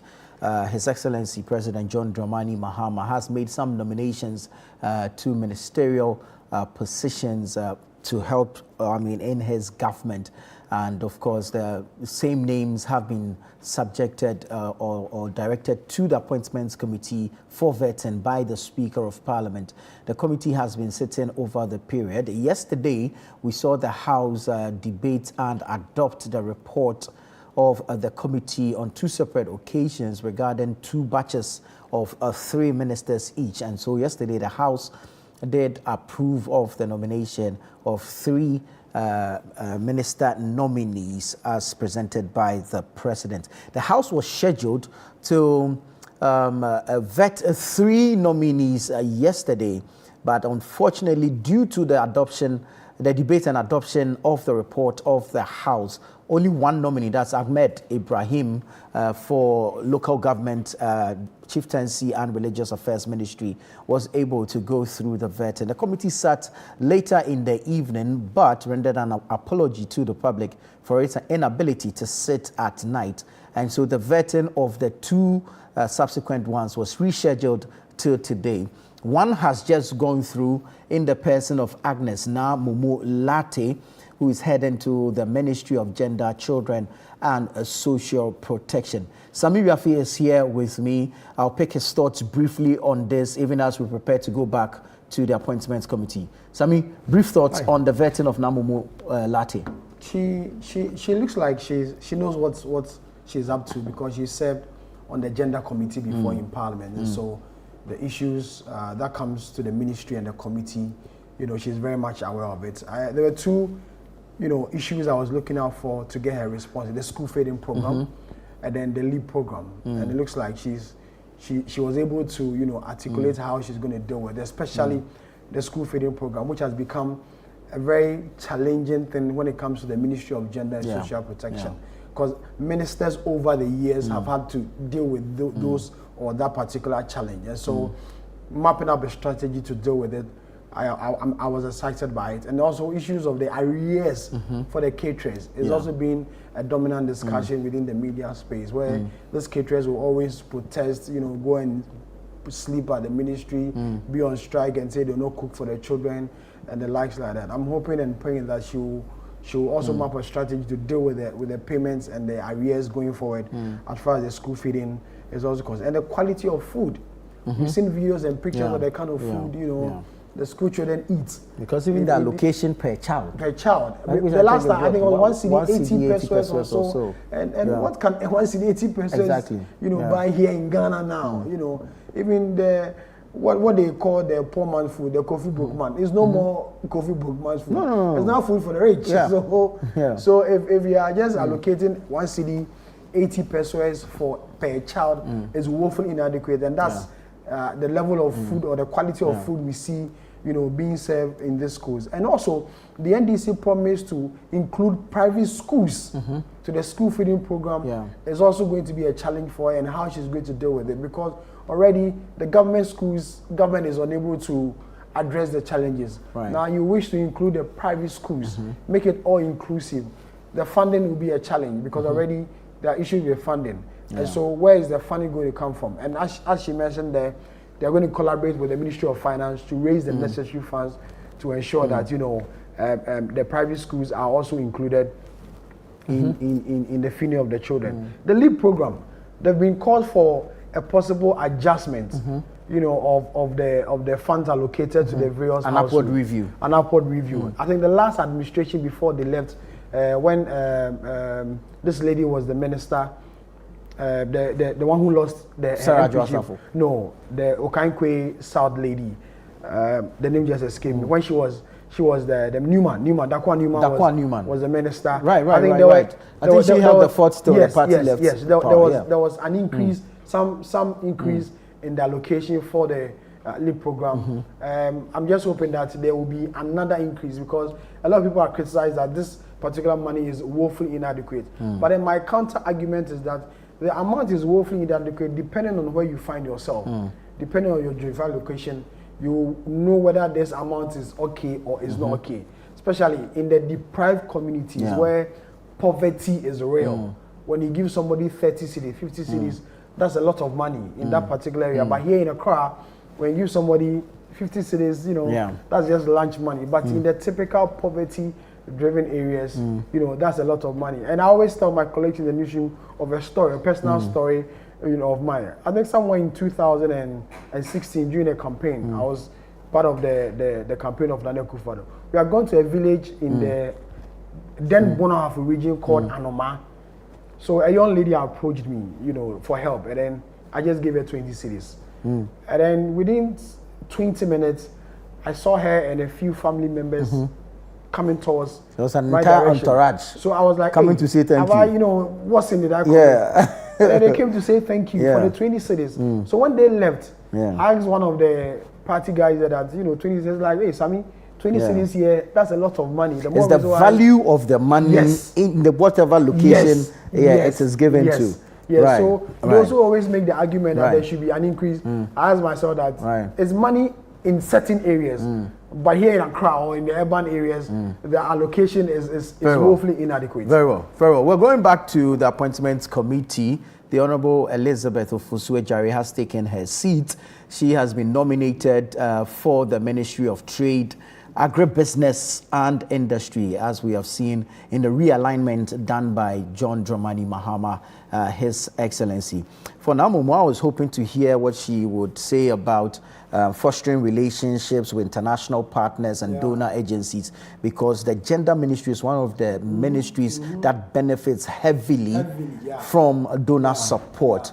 But let's go back to the Appointments Committee. Elizabeth Ofosu-Adjare, Minister Designate for Trade, Agribusiness and Industry, is currently taking the oath. But the truth. So help me God. So help me God. Thank you very much, Honorable.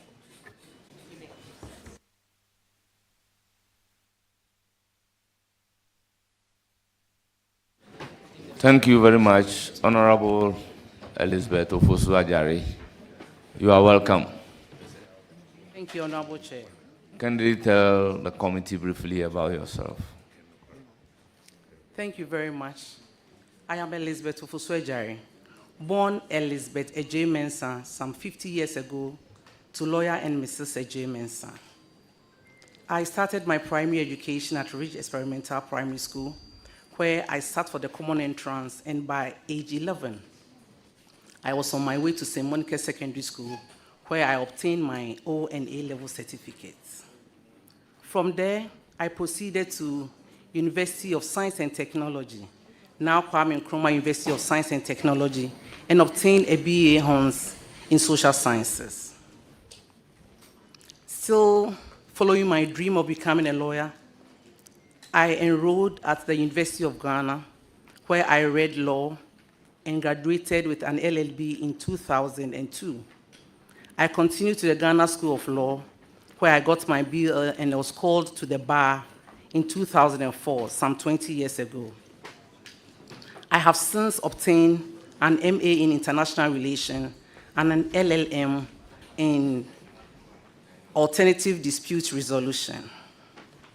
Honorable Chair, I am third of 10 siblings, all of whom are ladies, and doing various things in the country.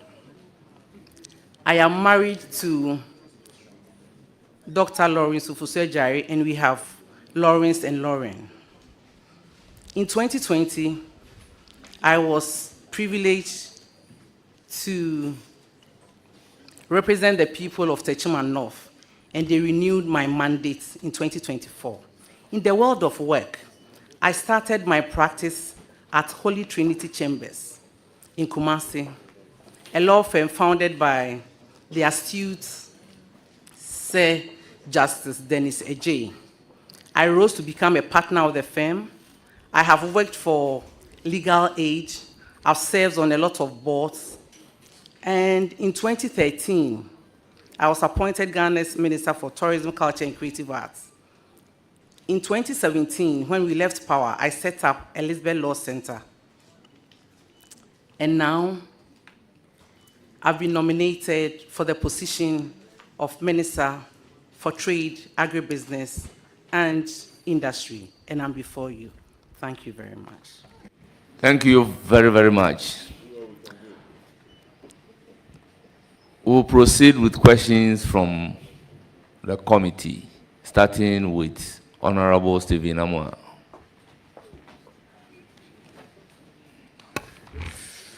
Thank you, Chairman.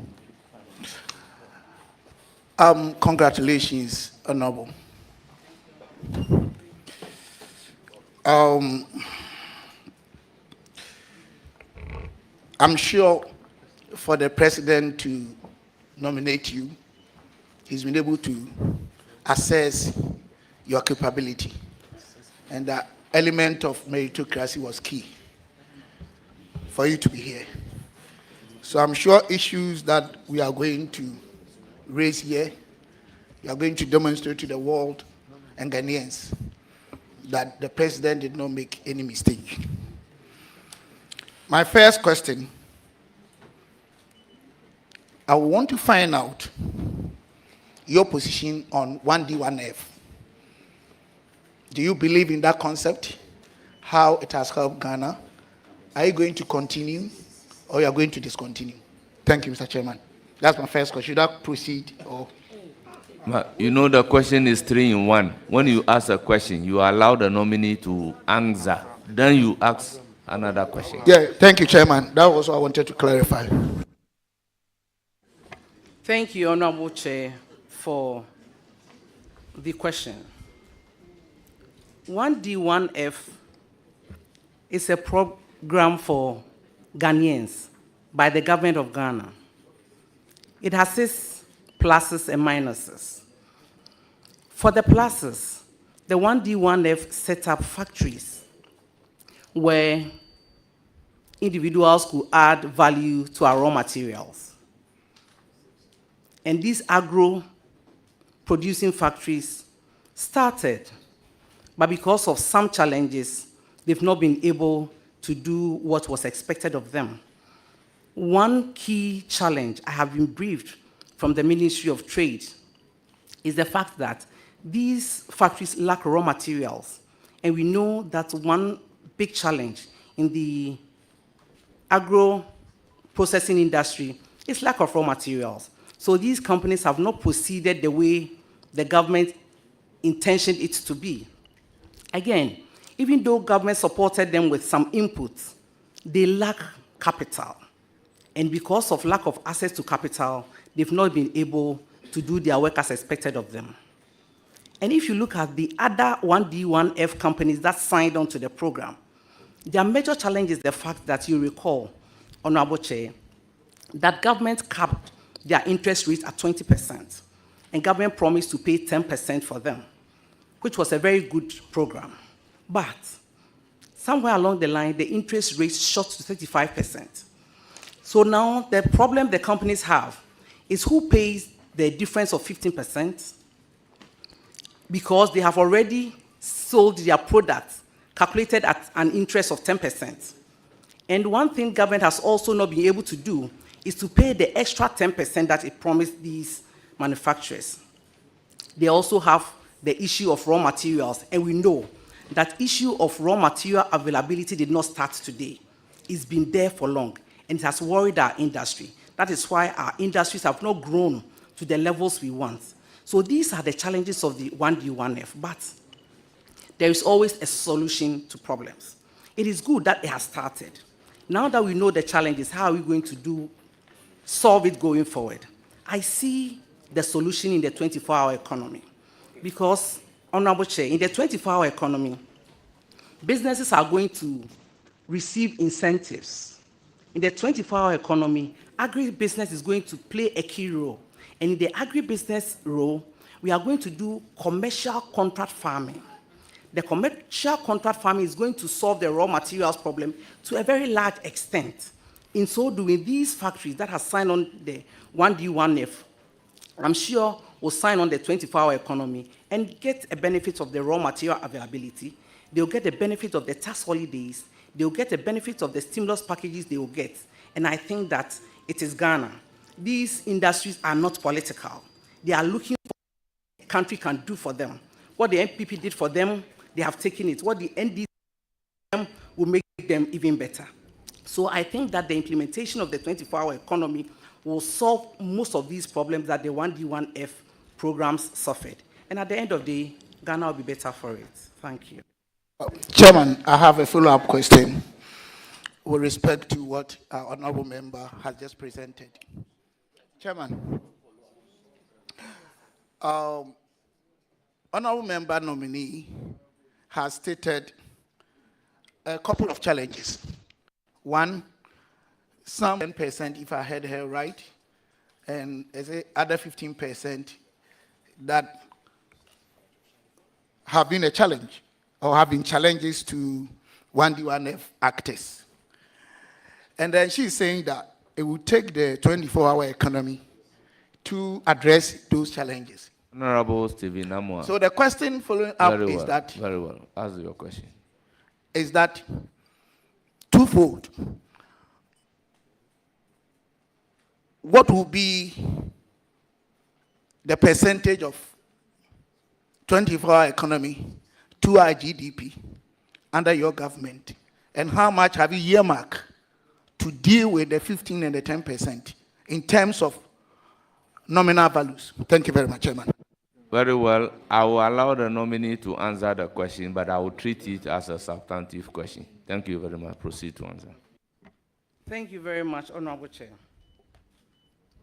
Honorable Chair, the solution to the difference between the capped rate and the 15% will be to renegotiate these loans.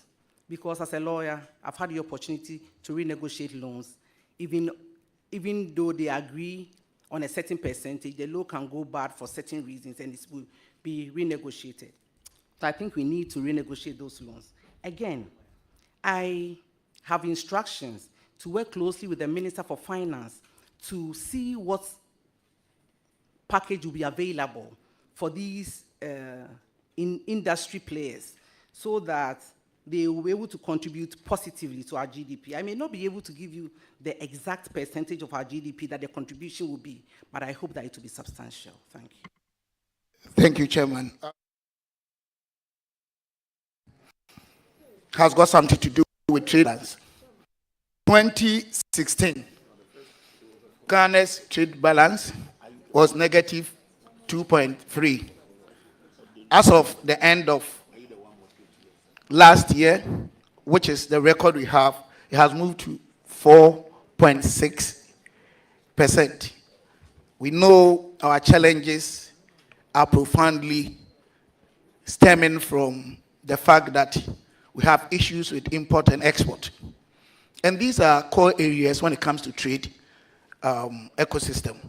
What do you have in place for Ghanaians to deal with this export-import issues where Ghana has been seen as import-driven economy? Thank you very much.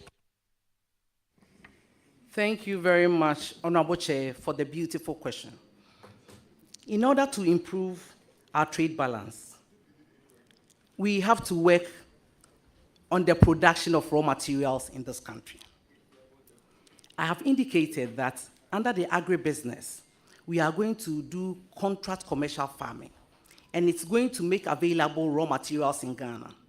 If we get raw materials in Ghana, two things will happen.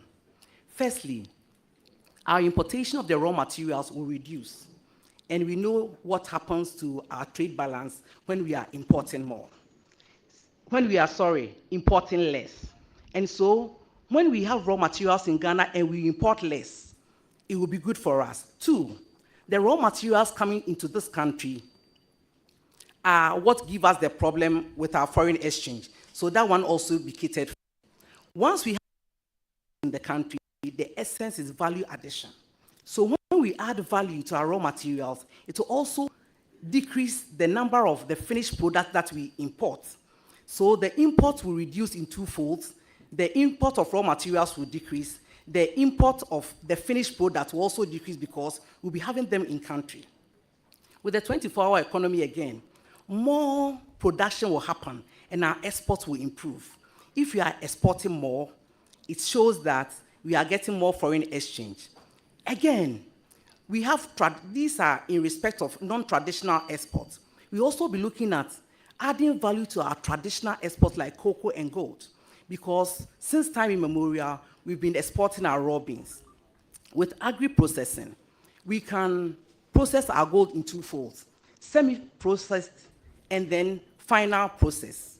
We can have the semi-processed materials by, for example, if you have cocoa, adding value to make it powder, exporting it for same to be used for chocolate or drinks. We can also add value to a finished product like chocolate. And so if we are now adding value to our traditional exports in addition to our non-traditional exports, you know what will happen to our export numbers. That is how I seek to improve our trade balance. Thank you very much. Mr. Chairman, my next question is not three. It's my last one, please. Mr. Chairman, I want the honorable nominee. Honorable Stephen Naa Momo, remember you have a follow-up question. One follow-up question. No, what he means is that you have a follow-up question on each question. Also, I can ask. Do you have a follow-up on this? Chairman, honestly, she answered the question very well. Very well. So your last question. Yes. We all know that one of the factors confronting Ghanaian businesses, apart from the fact that we have, as described by experts, that we have weak entrepreneurial ecosystems, is the fact that Ghanaians as entrepreneurs find it very difficult to compete. Very honest. They always complain about Chinese, India, taking over businesses and even going to retailing, which is against the law. And we all always concentrate on the systematic risk factors, being the macroeconomic risk factors and also capital. But I think there's an issue with company-specific risk factors being unsystematic. What is this factor? What does it entail? And what will you do when we are talking about companies or entrepreneurs-specific risk factors in this country, apart from capital that they need? Thank you very much. Thank you, Honorable Chair, for that question. Some of the company risk factors go to capacity. Most of them lack capacity. And so when I'm giving the nod, I will ensure that we build their capacity in this area, and this will go a long way.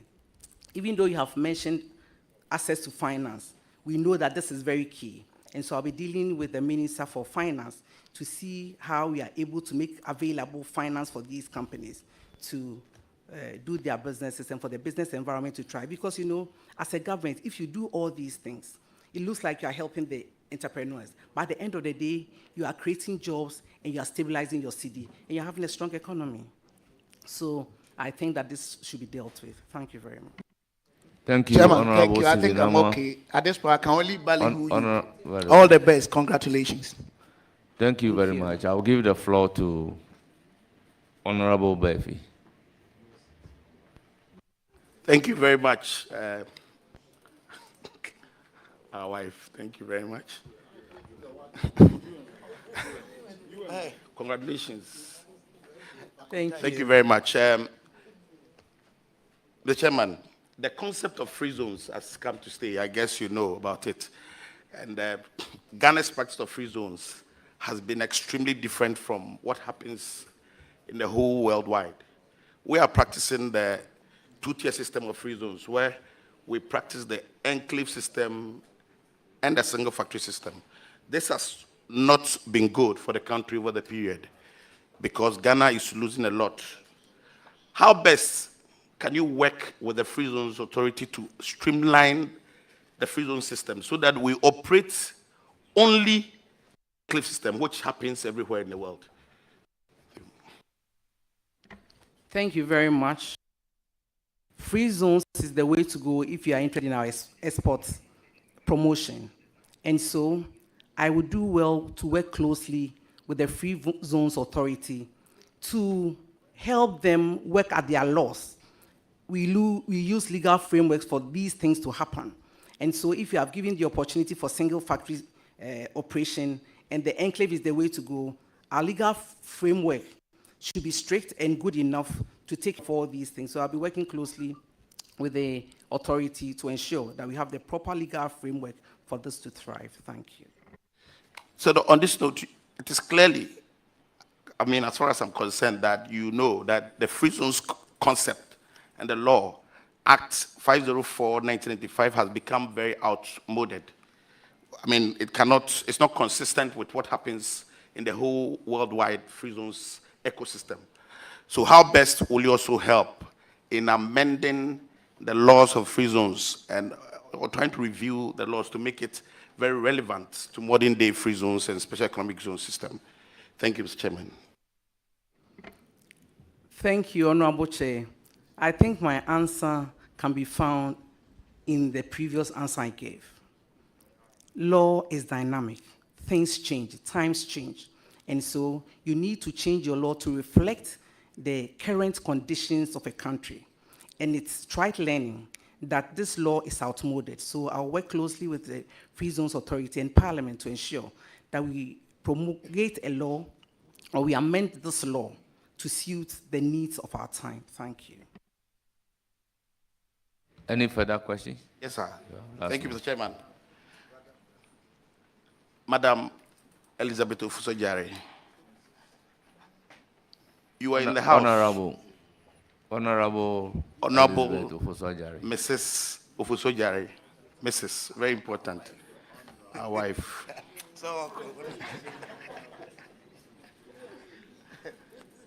She's the wife of Kufuridia, so our wife. Very important. So you were in the House when the former Minister of Trade and Industry submitted a proposal on import restrictions on 22 different commodities to the House.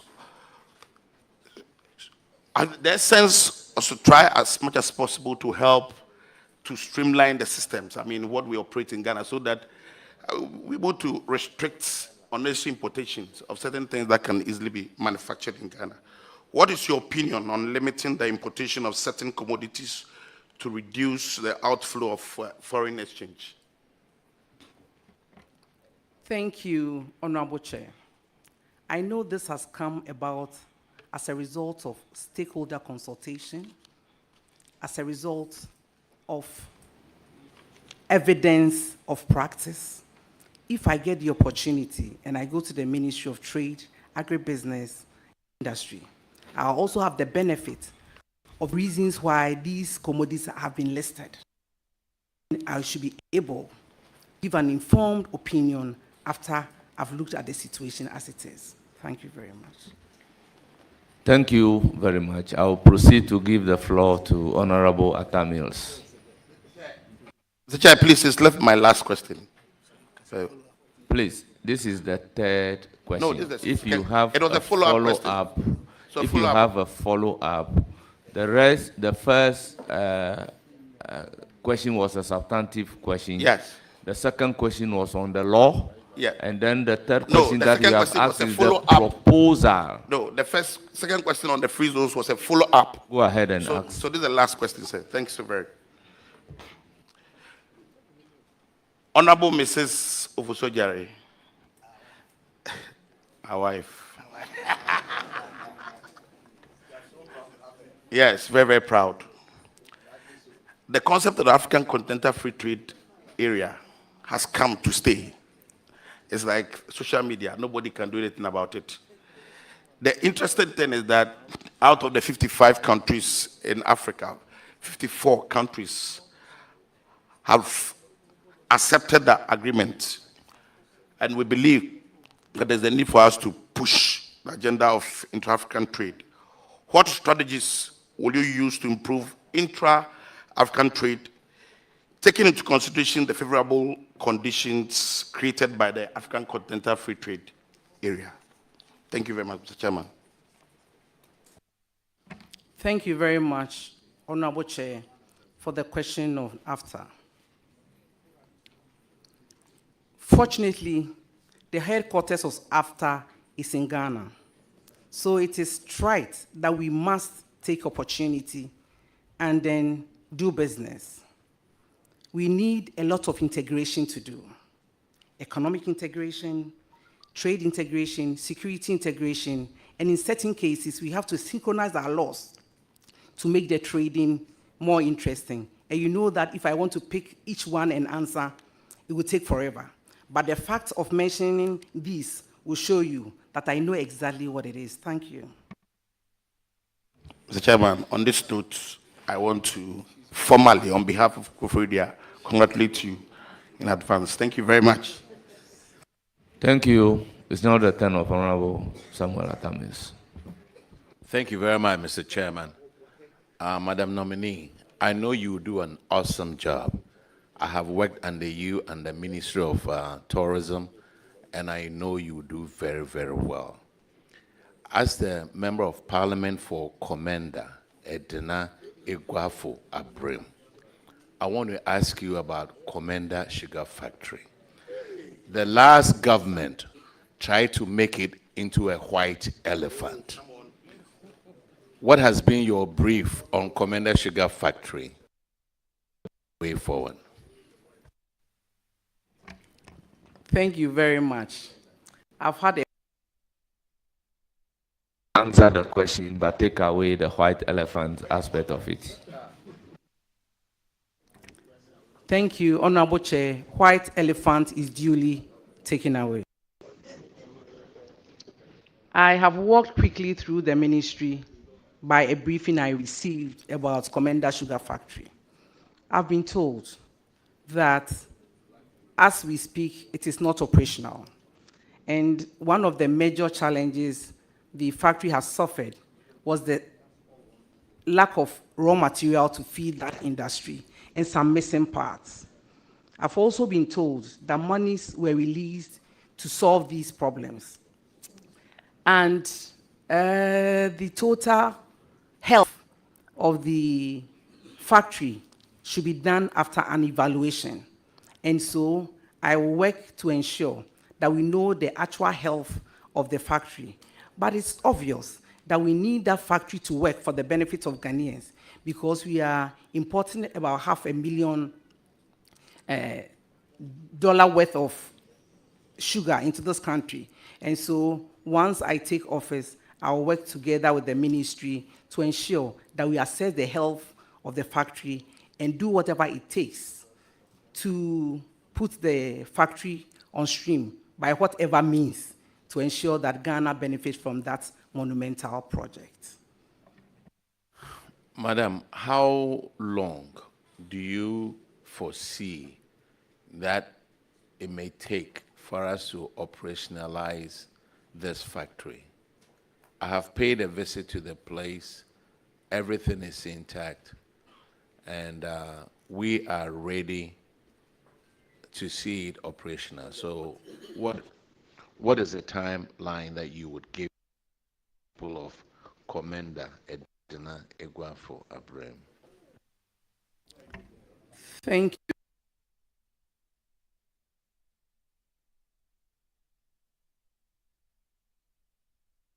Much, Mr. Chairman. I think I have all the answers.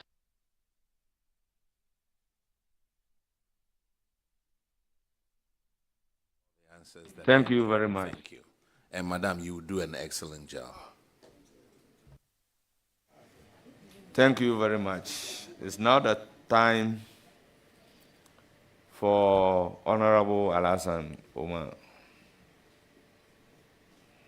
Listening to you shows you will do a marvelous job at the ministry.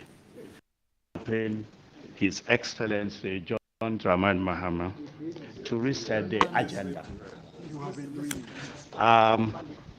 My question is about the resetting agenda.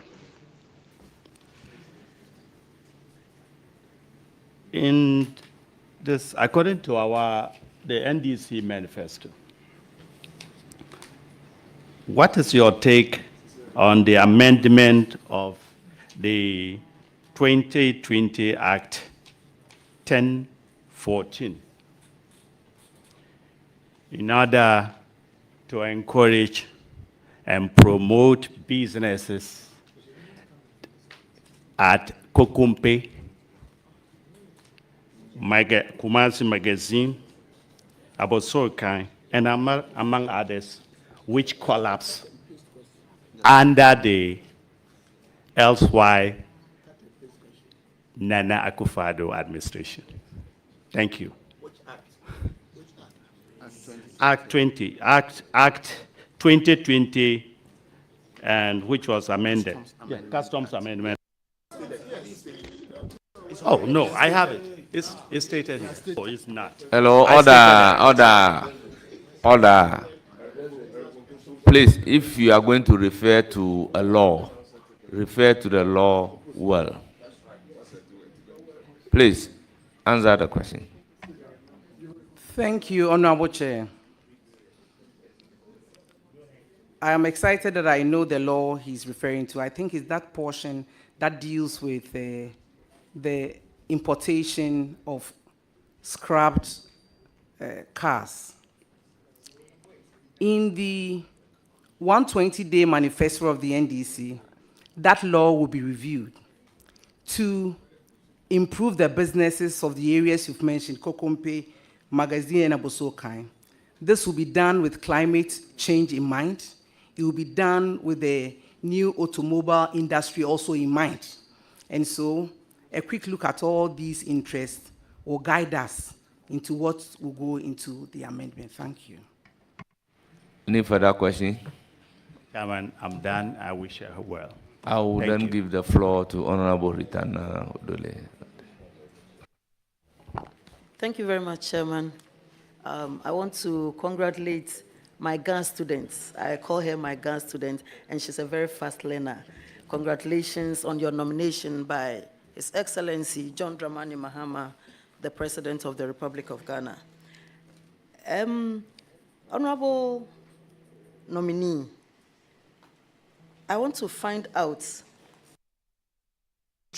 of trade, agribusiness, and industry. What are some of the plans you would have for women in the informal sector, as well as persons with disability in these sectors, to enable them to also have opportunities in this industry?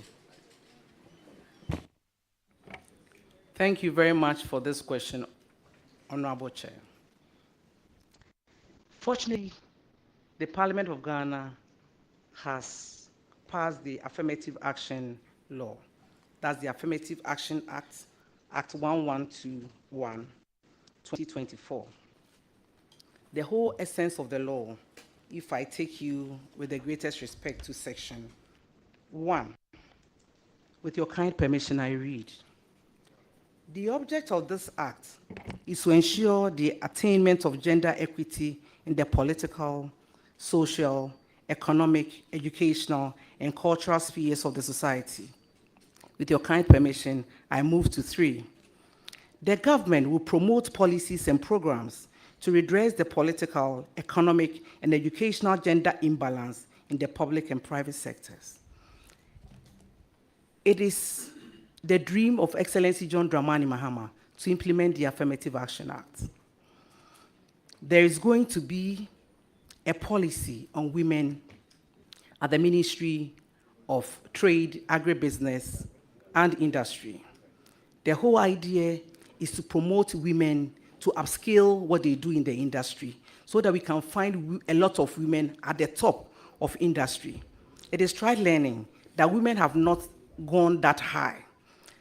And so there will be clear-cut policies to ensure that this happens. One, we will deal with access to capital. Two, we will deal with mentoring. The fact that we say there are not too many women at the top means that there are some there anyway. So there'll be a mentoring program that allows them to mentor young entrepreneurs to come up and also scale up.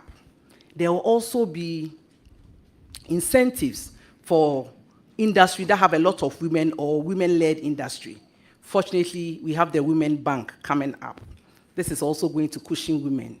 The Women's Bank basically is a bank that is set up to help women. The beauty of the bank is that only women work in that bank. I keep on saying, to wait. If somebody will beat you to cry, it will not be the same way as you have decided to cry. Women know women's problem. And so all Women's Bank, we know our problems, we know our strength, we know our weaknesses, we know how far we hold our hands and go together. So the implementation of the Women's Bank program will also help women in industry to thrive. Thank you. Thank you very much. Yes, you are entitled to a follow-up question. Honorable nominee, I didn't hear you touch on the persons with disability. What form of support are they going to get through the informal sector? There are a number of them that I work with, and they're into production of different kinds of things, but they do not have support. So can we hear something on that? Thank you. The assurance is that they are part of the vulnerable group, and there will be policies to bring them up to speed. Thank you. Thank you, Mr. Chairman, for the opportunity. I wish to congratulate you once again, and I'm rest assured and sure that you are capable and able to deliver in the ministry that His Excellency John Dramani Mahama is appointing you to. Thank you. Thank you very much. It's now the time of Honorable Kwadwo Nkrumah. Chairman, thank you. I would like to, on behalf of Pope John Senior High School, congratulate the nominee for some specific reasons. Mr. Ofosu-Adjare will be pleased to know this. Chairman, I have just a few questions. My first is on Act 680, the Venture Capital Trust Fund Act, passed in 2004. And the objective of that act is to create a vehicle that the state can use to support the entrepreneurial ecosystem. From about 2009 to even 2024, both the MPP and the NDC have departed from the use of the Venture Capital Trust Fund as a mainstream vehicle and have resorted to other ad hoc vehicles. My question, are you minded to depart from this recent approach and go back to the use of the Venture Capital Trust Fund? And if so, what will you do differently to ensure that it gets the kind of resources required so that it can provide the capital and technical assistance to entrepreneurial ecosystem in this country? Thank you very much for your question, Honorable Chair. Venture capital, as you have stated, is a trust fund that aids in, that helps in the production of capital to promote small, medium-scale enterprises. It is good, it is still in our law to use them to fund small and medium-scale enterprises. So I think that I'll have a discussion with the Minister for Finance so that a good budget is allotted to the venture capital to enable us to do what it's supposed to do.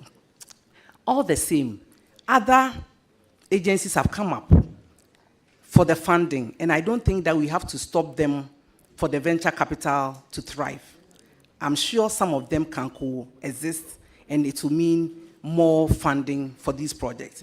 Because interestingly, some of these projects are receiving grants from external donors. And so it's okay to keep them. It's fine to resource venture capital so that we get a lot of diverse source of funding to take care of the agencies. Chairman, I have a follow-up to that question.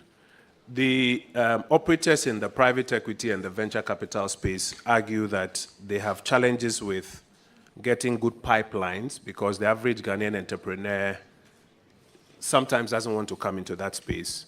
And then they've also got challenges with capacity. Do you have in mind any strategies to help deal with these challenges within that private equity and venture capital space? I'm excited that your answer is even in your question. They lack capacity building. I have stated in my previous answers that capacity building will be a thing for the ministry. So I'm happy that you are bringing it up. The more it comes up, the more convinced I am that capacity building is a challenge and we should take it seriously. So I thank you for bringing it up again. Chairman, my second substantive question, with your leave, is got to do with the non-traditional export space. The non-traditional export space is fast growing. It's becoming a major employer within the export space, averaging about 3.1 billion, I think, in the last about 7 years or so. Do you have any strategies in mind to do better than this 3.1 billion average within the non-traditional export space, at least within the next 4 years? Thank you very much. There is certainly policies to ensure that we do better than this, because that is the advantage we have as a country. Our agriculture is great, and the business side must yield the positive results that we are looking for. It is obvious that most of these companies doing the exports are doing one shift. The 24-hour economy seeks to do one industry, 3 shifts, 3 people. So I can see that with the availability of raw materials by our production, we are even going to produce more and export more and increase on this number, because we've done it before. If they are doing 3.1 billion and we are doing 3 times this, I know it will progress steadily. It's not going to happen the next day. The 3 shifts will not happen tomorrow. It will happen eventually. And so when the 3 shift is at full capacity, we are looking at 3 times what we are doing. Or conservatively, let's say we are looking at 2.5 times what we are doing. So if you are able to do the projects, which I'm sure we will do, because I'm soon, Honorable Chair, going to launch the Feed the Industry program. That is going to make sure that we produce more raw materials, availability of same in town, to enable us feed the industry so that we can do better than what we have currently. I thank you very much. Thank you, Chairman. A quick follow-up on this one. Very well. This so let me ask the nominee. You said you will soon be launching a program. That is based on the assumption that you are approved. Exactly, Honorable Chair. In the likely event that I'm approved, I'll launch this project. Thank you. Thank you very much. So go ahead with your supplementary. Yeah, Chairman, my follow-up question is to deal with the demand side of the non-traditional export question. If the 24-hour economy is successful, it will deal with the supply side. Do you have any ideas to stimulate demand some more on the non-traditional export side within the international markets? Extremely grateful for this question, Honorable Chair. Once we produce more, the whole idea is to export. Fortunately for us as a country, there are already trade agreements. I think I've been asked a question on AFTA. There is also a trade agreement between the UK and us, a trade agreement between the EU and us. We are going to leverage on these trade agreements to promote our exports. And so we will drive the demand for these products to make sure that we have the needed market for what we produce, even as we do the 24-hour economy. Certainly, the whole idea of providing jobs to our teeming unemployed youth is this project. And so, as we produce, we are looking for markets, leveraging on the agreements that we have to ensure that our products are exported also. Thank you. Thank you very much. Honorable, you have exhausted your questions. I will give the floor to Kofi Mafo. Thank you, Mr. Chairman. My first question to the nominee, I want us to go back to 1D, 1F. And you mentioned capacity building, and then you mentioned that raw materials are part of the reason why 1D, 1F is not shining. I want to find out from you, this aspect of exemption that has been back and forth, about 45 companies looking for exemption within the 1D, 1F since 2021. I want to find out, if you are given the nod, what are you going to do about this 1DF exemption? Thank you very much for that question. I have been briefed that there were a few challenges with the exemptions. Among other things, some of the product that found itself on the exemption list did not qualify. And so when it came up, there was issue of transparency and all of that. When I get the nod, I will look at all of that and come back to Parliament based on what I have seen, what has been corrected, what needs to be done, and I can assure you that the right thing will be done, and the correct things must be done. If we have exemption for A, it must be an A alone, so that it does not affect our budget negatively. But once we have promised the exemption on a product, I think it is fair and right that we give same. I thank you. Mr. Chairman, my follow-up. I want to ask this question, and the question is, you indicated that raw materials has been a problem for not only 1D, 1F, but for export manufacturing. So I want to find out from you, when they came in for the exemption, when these companies came in for the exemption, raw materials were taken out completely. But here we are, we lack the raw material to start production. What are you going to do with raw material exemption for this 1D, 1F program? For starters, I've stated that the production of raw materials is key in this country. That gives us lasting solution, and it gives us the advantage of a value chain in our production. We know that if we are even importing more of these raw materials, we are not taking the benefit of the value chain in our production. We need to create jobs with these production of raw materials, and I indicated that when I'm giving the nod, I'll launch the Feed the Industry project to ensure that we have these raw materials. When I go into the ministry, I will look at the arguments that have been made, the calculations that have been made, do consultation, then I'll be able to come up as a lead in a team, what best we can do with the subsidies or the exemption on raw materials. But from here, without any argument, without what happens to our numbers, I'll not be able to say that we should take it off or keep it. But I believe in constructive decisions. I believe in decisions born out research and consultation. Once this is done, I am sure what comes out will be the best for a country, because we need these raw materials to work. Thank you.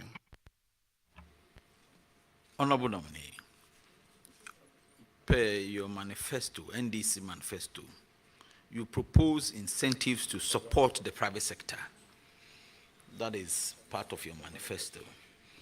Fortunately, you are going to be the trade minister, and the Ofosu-Adjare government brought in Ghana Enterprises Agency, which is seeking to assist micro, small, and medium enterprises, and then also look at gender issue as well, youth, women, and then person with disability.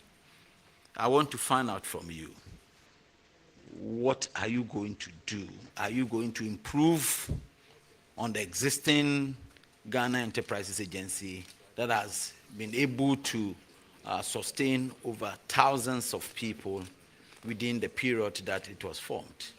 Are you going to continue with the program, or you have a special initiative for small, medium enterprises?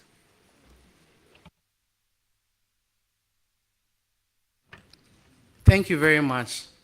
The LI for GE, LI 2470, even deals with micro. And so I think it is a law for Ghana. It's an institution in Ghana. And all we can do is to improve. I don't see anything wrong with it as I sit here. But anything that is being done can be done well, as you have said. So for starters, it's a law. It's not the LIC is not being repealed. And so I think that we can continue on that tangent. But you see, it was originally MBSSI. So GA, if you ask me, it's more like a rebranded MBSSI to do good. So it is not something new for us to cancel it. It's been rebranded to do more than MBSSI was doing. And I think that it is fair for us to also improve on this so that we are moving forward as a country. It is for Ghana, and Ghana must always win. Thank you. Thank you very much. You have a follow-up on this? Yes, on that. Yeah. Thank you. Go ahead. No. I've done all one. Yeah. Honorable nominee, talking about Ghana Enterprises Agencies and the umbrellas that is controlling, I want to find out from you exactly what do you have in mind when we're talking about enterprises agencies. We're talking about micro, small, and medium enterprises. That is the bedrock of our export position. What exactly do you have for micro, small, and medium enterprises? Thank you very much for realizing that it's umbrella that is controlling it.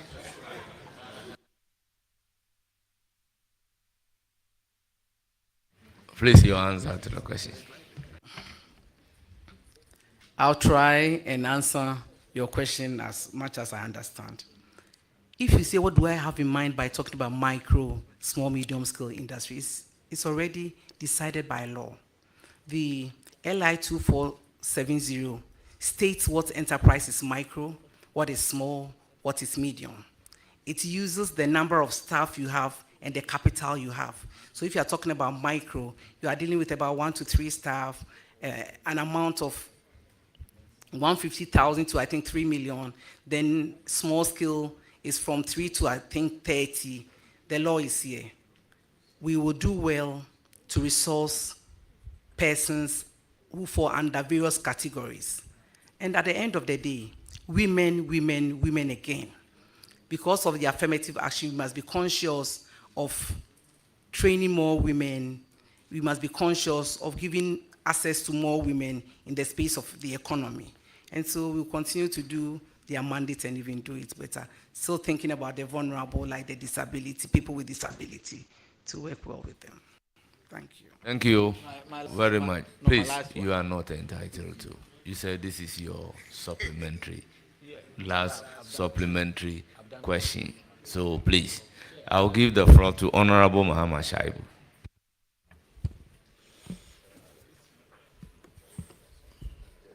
Mr. Chairman, thank you so much. Council, congratulations. Thank you, Honorable Chair. In recent times, we saw the exit of blue chip companies from our market. Painfully, they didn't go far. They were just hanging around our neighbors, Nigeria, Cote d'Ivoire, and Togo. Aside the high interest rates and the fallen fortunes of the city. There are also business bottlenecks and bureaucracies. The NDC manifesto has stated clearly that we will reduce bureaucracies, promote transparency, simplify administrative and regulatory processes, and above all, uphold the rule of law in business. For me, these are key aspects of promoting business, a clean business environment. How would you help the government of the NDC to implement this, to promote business? Thank you. Thank you very much. It is correct that cost doing business in Ghana is high. Cost of production is equally high. And so, under a 24-hour economy policy, the government is going to do some interesting things that reduces the cost of doing business and cost of production. Government will be looking at time of use metering, because industry players have complained about the cost of electricity. And with the 24-hour economy, the time you use electricity will pay. If you are using electricity in the evening, you are paying less. If you put all together, you are reducing the cost of electricity and water. And so cost of production will come down. Again, with the 24-hour economy, you'll be producing more. And you know, the more you produce, the cheaper it is. As we speak now, most industries are running one shift. And even in the one shift, they are not able to produce to full capacity.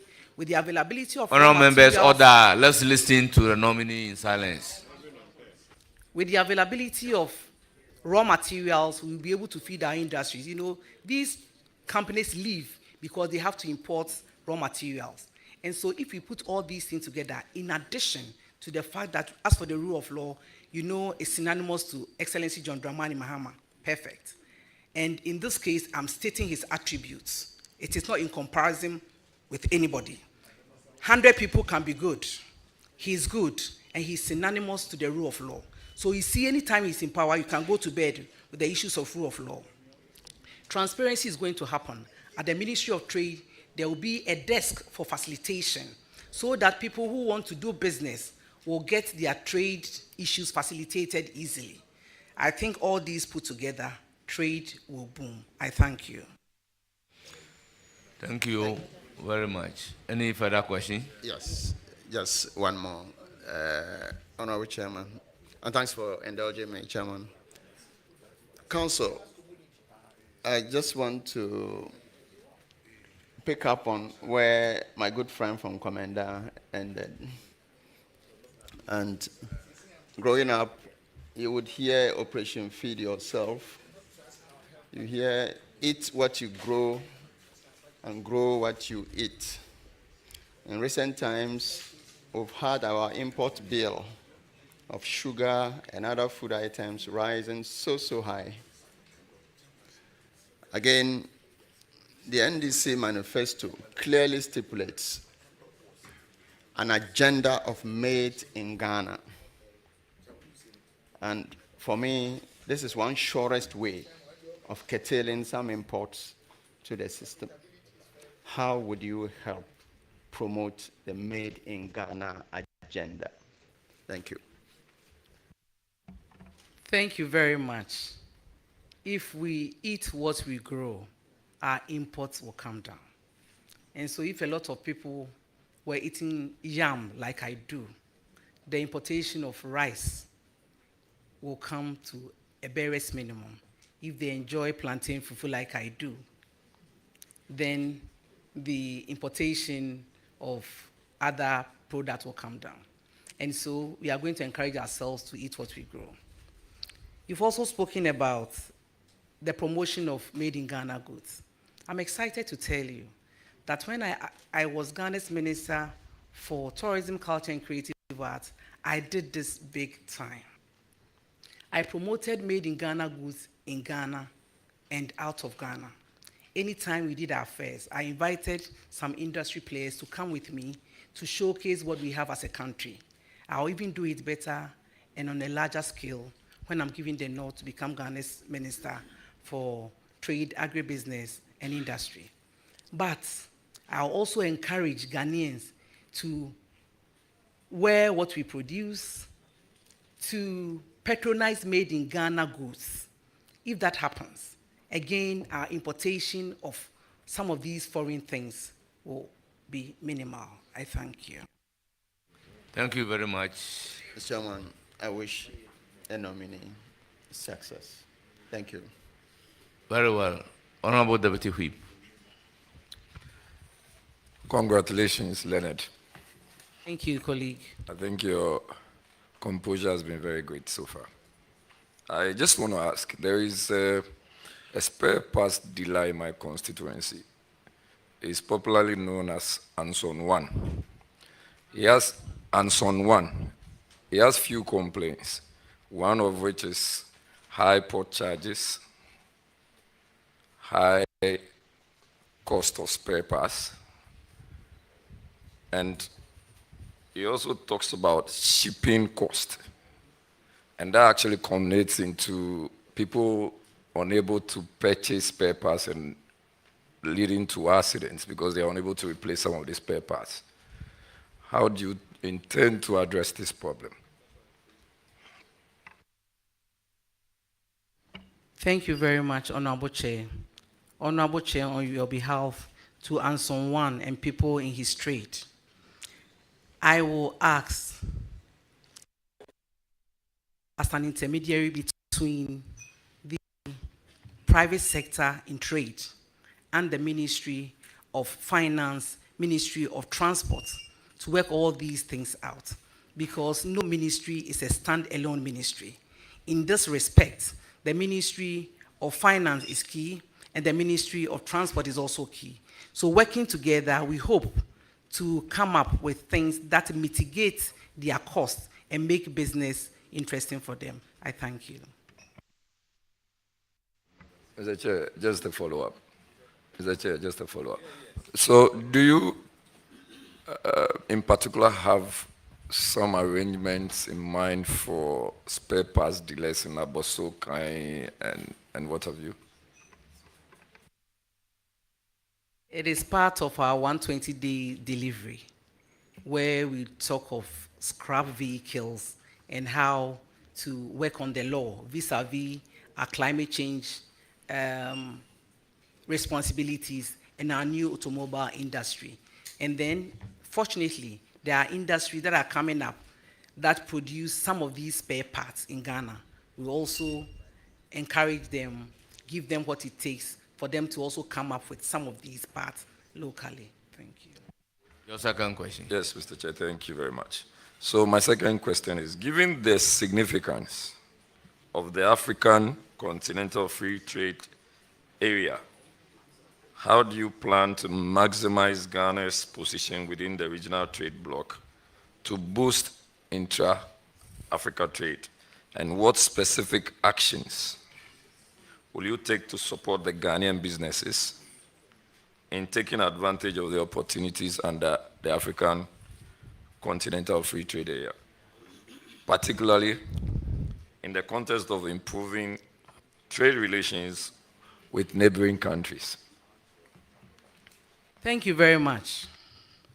1.4 billion people, a total GDP of 3 trillion.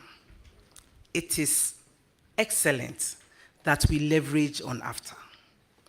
Because if we are able to do this, we are going to improve our various economies. I hope to do this by capacity building. The Honorable Speaker asked, we had an informal discussion previously about AFTA. Honorable nominee, His Honorable Stephen Amwa. Hey. I think her own parents call him Sticker. He said it. So Honorable Stephen Amwa, sorry.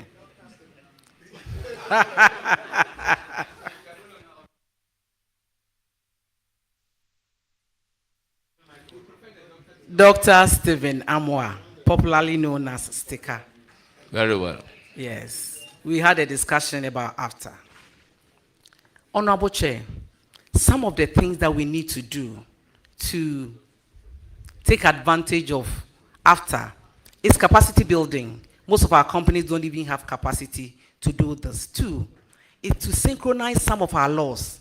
You know that even though we say free movement of goods and services, some countries have banned the importation of a product that you want to export.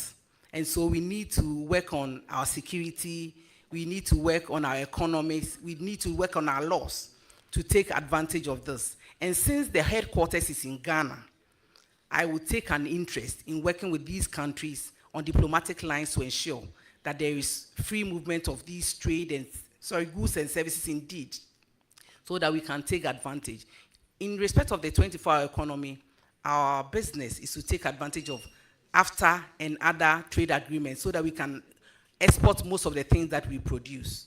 And so I think that these are some of the measures that we'll put in place to ensure that we benefit from AFTA. Thank you very much. Your last question.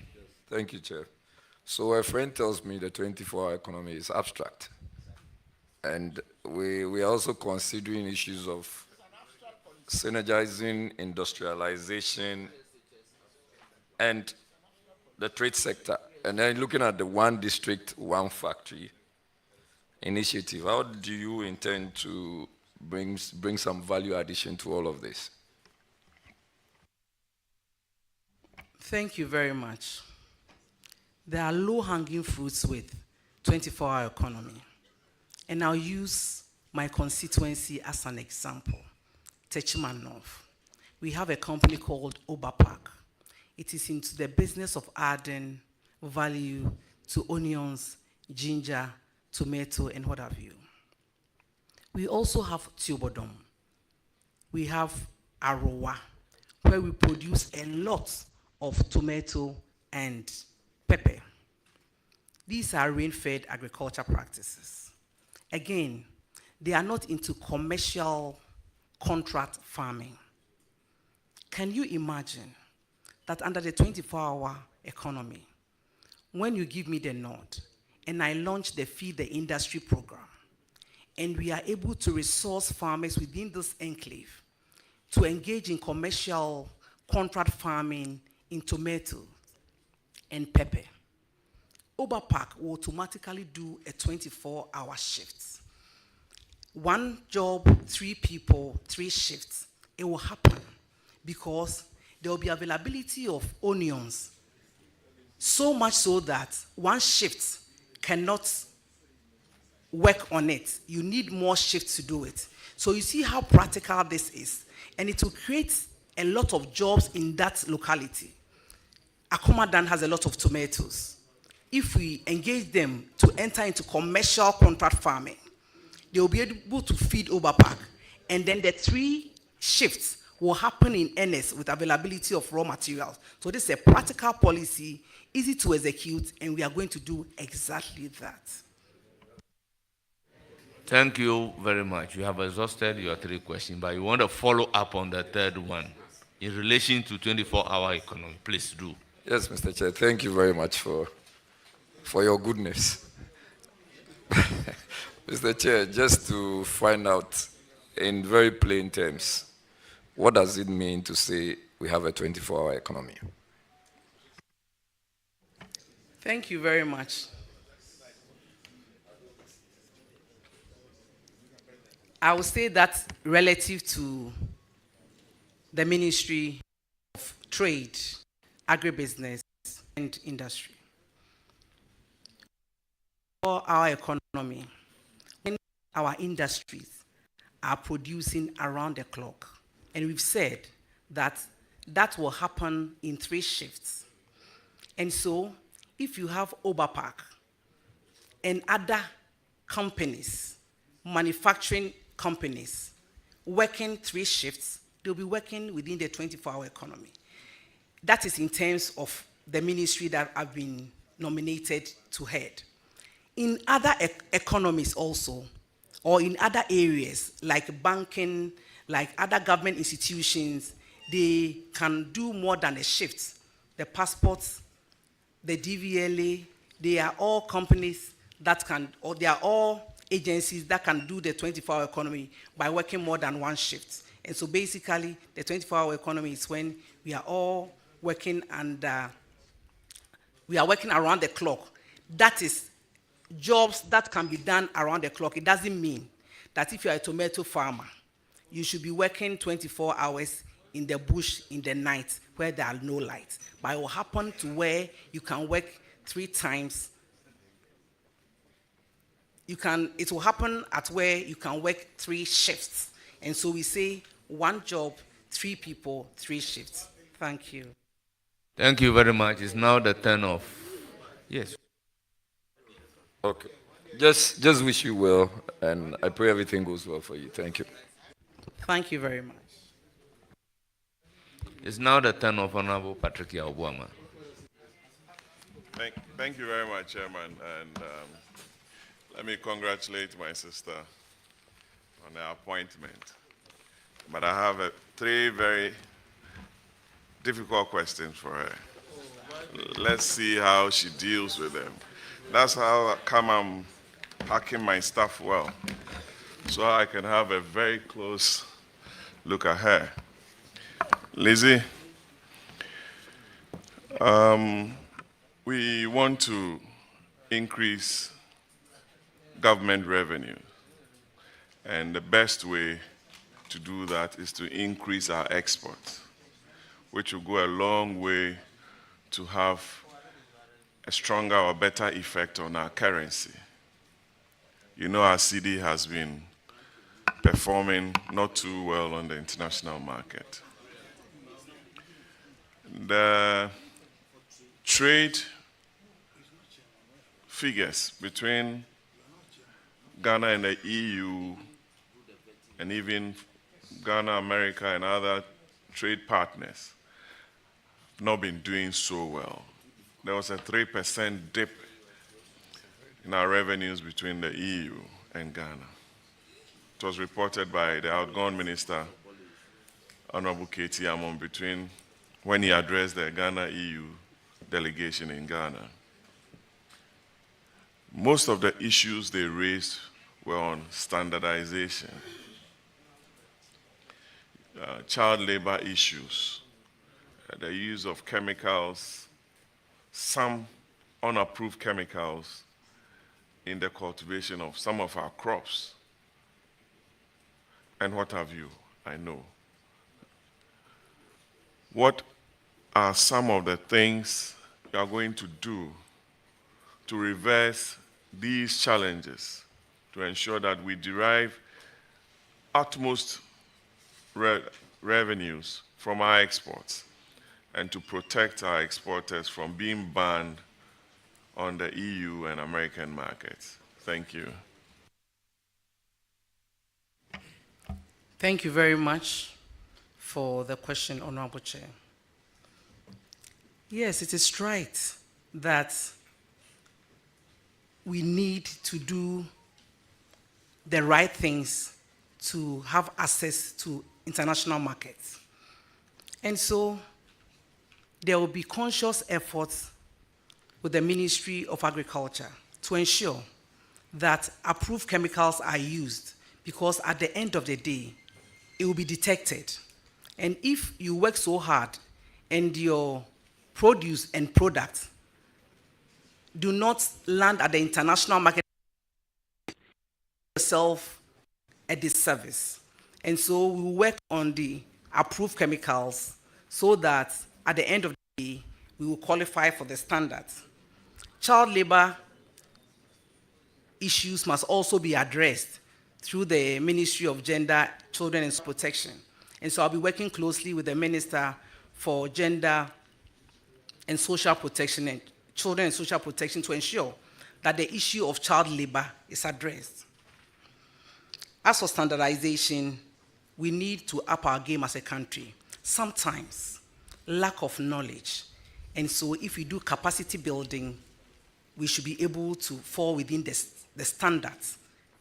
When all these things are done right, our exports will go up, the intended revenues will be received, and then at the end of the day, we will have a stabilized economy. Thank you.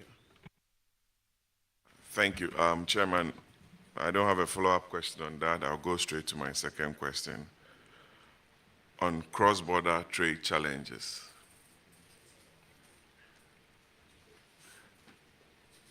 Most of our traders go to Togo, Cote d'Ivoire, Burkina, and the Sahelian belts to bring in goods onto our market, some from China and the rest of the world. We all know of under-declarations at the ports and other entry points. You can blame the politician, you can blame government officials, high-ranking ones and low-ranking officials, traders, the security agencies. We are all culpable. Minister of Trade, how do you intend collaborating with the security agencies to stem this very bad practice that I just mentioned? Thank you. Thank you very much. Certainly, it will not only be with the law enforcement agencies, it's also be with the Ministry of Finance. I am not an economist, but I know that when we are charged reasonable taxes, people pay. Not everybody is interested in evading tax, but if it becomes burdensome, then there is the attractiveness to evade it. So I think that there should be a national dialogue on our taxation so that many more people will pay. I am sure if the taxes are not that exorbitant and all of them pay, we may get more than we are collecting. So a lot of things has to go in to ensure that people declare exactly what they are bringing into the country, pay the right fees, and it will be much more easier if the taxes are not exorbitant. Thank you very much. Thank you, Chairman. I don't have a follow-up question on that one too, but a last question, and I'll congratulate my sister. Lizzie, the Exim Bank was set up under the NDC. Roxanne, do you know the question? You are not a member of the committee. The main challenge of the Ministry of Trade today is their low financial support. Since 2014, when EDF was converted to the Exim Bank, the ministry relied on their share of 1% from the inspection companies. It was West Blue came in because of tussles between ministers of trade and finance. It was moved to Ministry of Finance. The Ministry of Trade ought to hire the best technocrats to write the best proposals and have the right dealings with our multilateral and bilateral partners. How are you going to reverse this trend to ensure that you get the best of sources in terms of personnel and even cash from the Ministry of Finance to hire the best to assist you achieve all the laudable objectives under your manifesto, printed in green? Thank you. Congratulations. I'm not going to talk about the Green Book. Well, instead of a tussle between the ministers of trade and finance, mine will be collaboration between myself and the Minister for Finance. I'm sure in so doing, we'll get all what it takes to implement our manifesto for Ghanaians. I thank you. Chairman,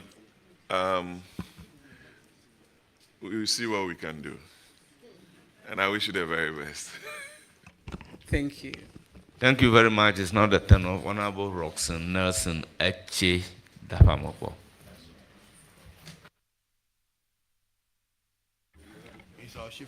I'm a bona fide member. Chairman, thank you very much.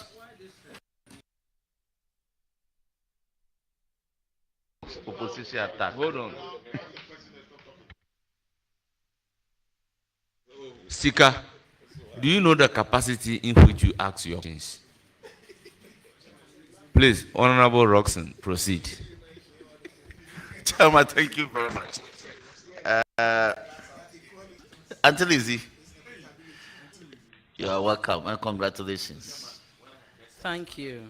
Yes, I know your abilities, and I know that this particular ministry, where the president saw it fit to add agribusiness, you will deliver. I thank you. You will deliver. I have 3 issues. I've been associated with the Trade and Tourism Committee for some time, and I understand the issues. 1, in respect of the Ghana Standards Authority, in Act 1078, and all the airlines that we passed for them, including the National Quality Policy, as well as the what we call the Product Certification Guidelines. There's no provision that mandates the GSA to extend the shelf life of products. And yet, GSA in recent times has the penchant for extending the shelf life of products that clearly have expired, to the extent that the Auditor General has taken some of these matters up and reported on them. It's a breach of 1078. What steps will you take as the sector minister to ensure that GSA as a regulator does not indulge in such conduct? Act 1078. Please, please, please, please. Thank you very much.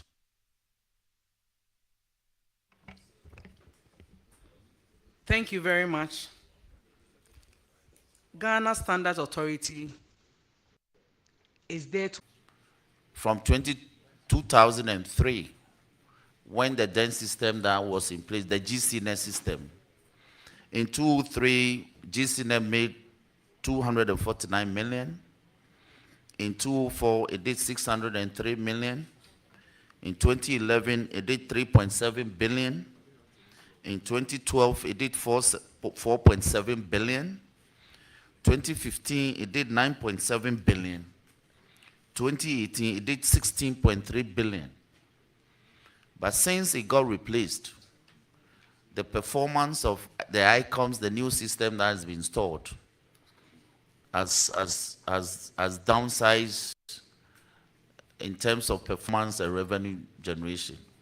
As the sector minister, and in consultation with the minister responsible for finance, will you consider reviewing this policy and to reinstate GCNet as it is? Thank you very much for the question. It is obvious that I've not gone to the ministry yet. Again, it is also obvious that we don't know the reason for the dwindling numbers. There is nothing at this point to tell me the reasons why the numbers have come down. And so once I start work, when I'm giving the nod, I'll look into it and make sure that at the end of the day, Ghana is the winner. Thank you. Thank you very much. Any further questions? Yes. My final state. That's a brilliant answer, I must say. Now, my constituency is South Dine. We are quite rural. In Peki Agbate especially, we had an agro scheme called the Agbate Farm System. It's in a deplorable state now. That's why I'm happy the agro business has been added to your ministry as by way of policy initiatives. Will you consider reviving some of these state-sponsored agro-based farms, like Peki Agbate farms, Beve Agric farm, and Kwadaso, Nkranza, and all that? My brother has provided some, especially where support for operating such agro-based businesses are very key to reviving and promoting activities in the rural areas to prevent the rural-urban influx of our youth, and also, as it were, to give oxygen to the 24-hour economy programs. Would you consider doing that for us? I thank you for the opportunity. Thank you very much. These are some of the programs that I can say yes before I start work, when I'm giving the nod. Because already the Feed the Industry project is there. And especially with these farms that have large tracts of land, they are good to go and they can fill in easily because you are interested in commercial contract farming. And if the facility is there, revamping it shouldn't be a problem at all. I thank you.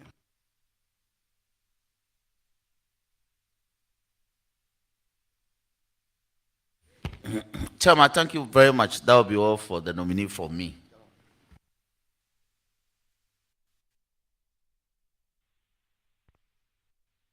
Thank you very much. We move to the turn of Honorable Ranking Member.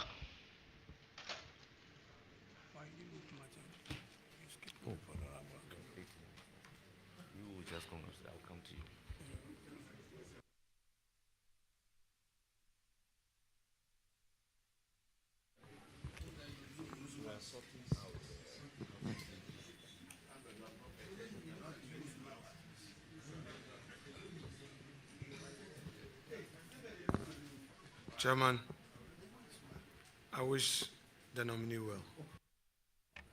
Thank you. Thank you very much.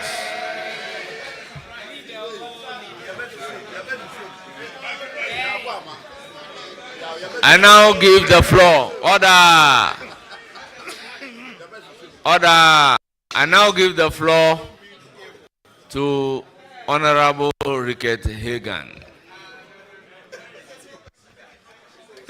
Thank you, Mr. Chairman. Honorable nominee, Mrs. Elizabeth Ofosu-Adjare, congratulations. Thank you very much, Honorable. Looking at your CV, your experience and background, I know you will do well at the ministry. May God bless you, and I wish you well. Thank you very much. Thank you very much, Honorable members. For the Minister Designate for Trade, Agribusiness and Industry, the following guests are seated to give her moral support. Nana Kweku Jim II, Ofuman Traditional Council. Ofuma Traditional Council. Nana Yebua Kokua III, Auroani and Jasehini of the Chima Traditional Council. Nana Fosu Poku Jiabo II, Kwasi Hini and Maurehini of the Chima Traditional Council. Very well, very well. I will base it on your pronunciation and move on. 4. Nana Kwesi Konedu, Ayasu Hini. 5. Nana Kwesi Chui Brimpong II. Masidan Hini. Na Yabua Ameyao II. Timponim Hini.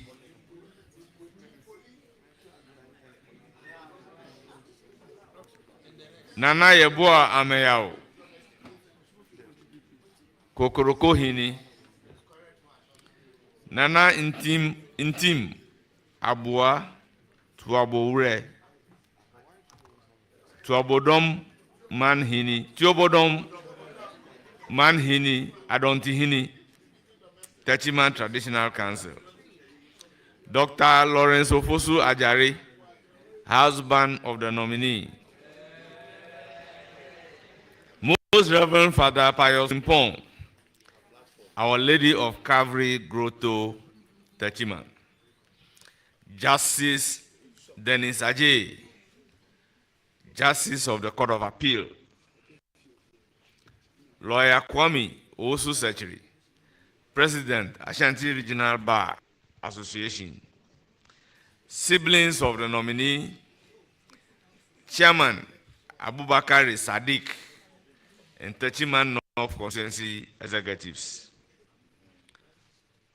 Honorable Annie Ose Okra, Mr.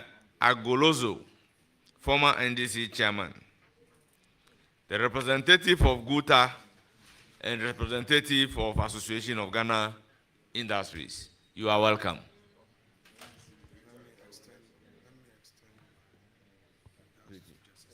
Okay. Elizabeth, extend my warmest regards to my Lord Ajay, Dennis Ajay J.A. Extend my warmest regards to him. Thank you, Leader. I know he's here, but I'm saying extend your warmest regards. Exactly what not I'm for going the to records. do. Okay. Thank you very much. I'll do exactly that. Your application granted. Extend my warmest regards to him. Okay, now we know. The leader is on record by saying not for the record.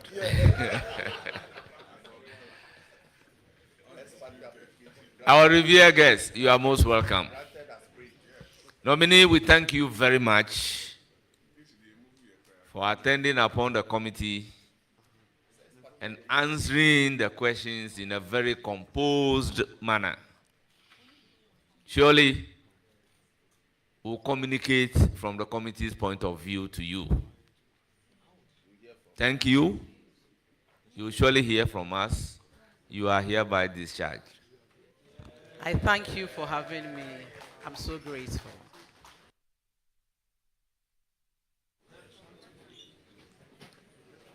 Now, members, we'll take a break and shortly come back.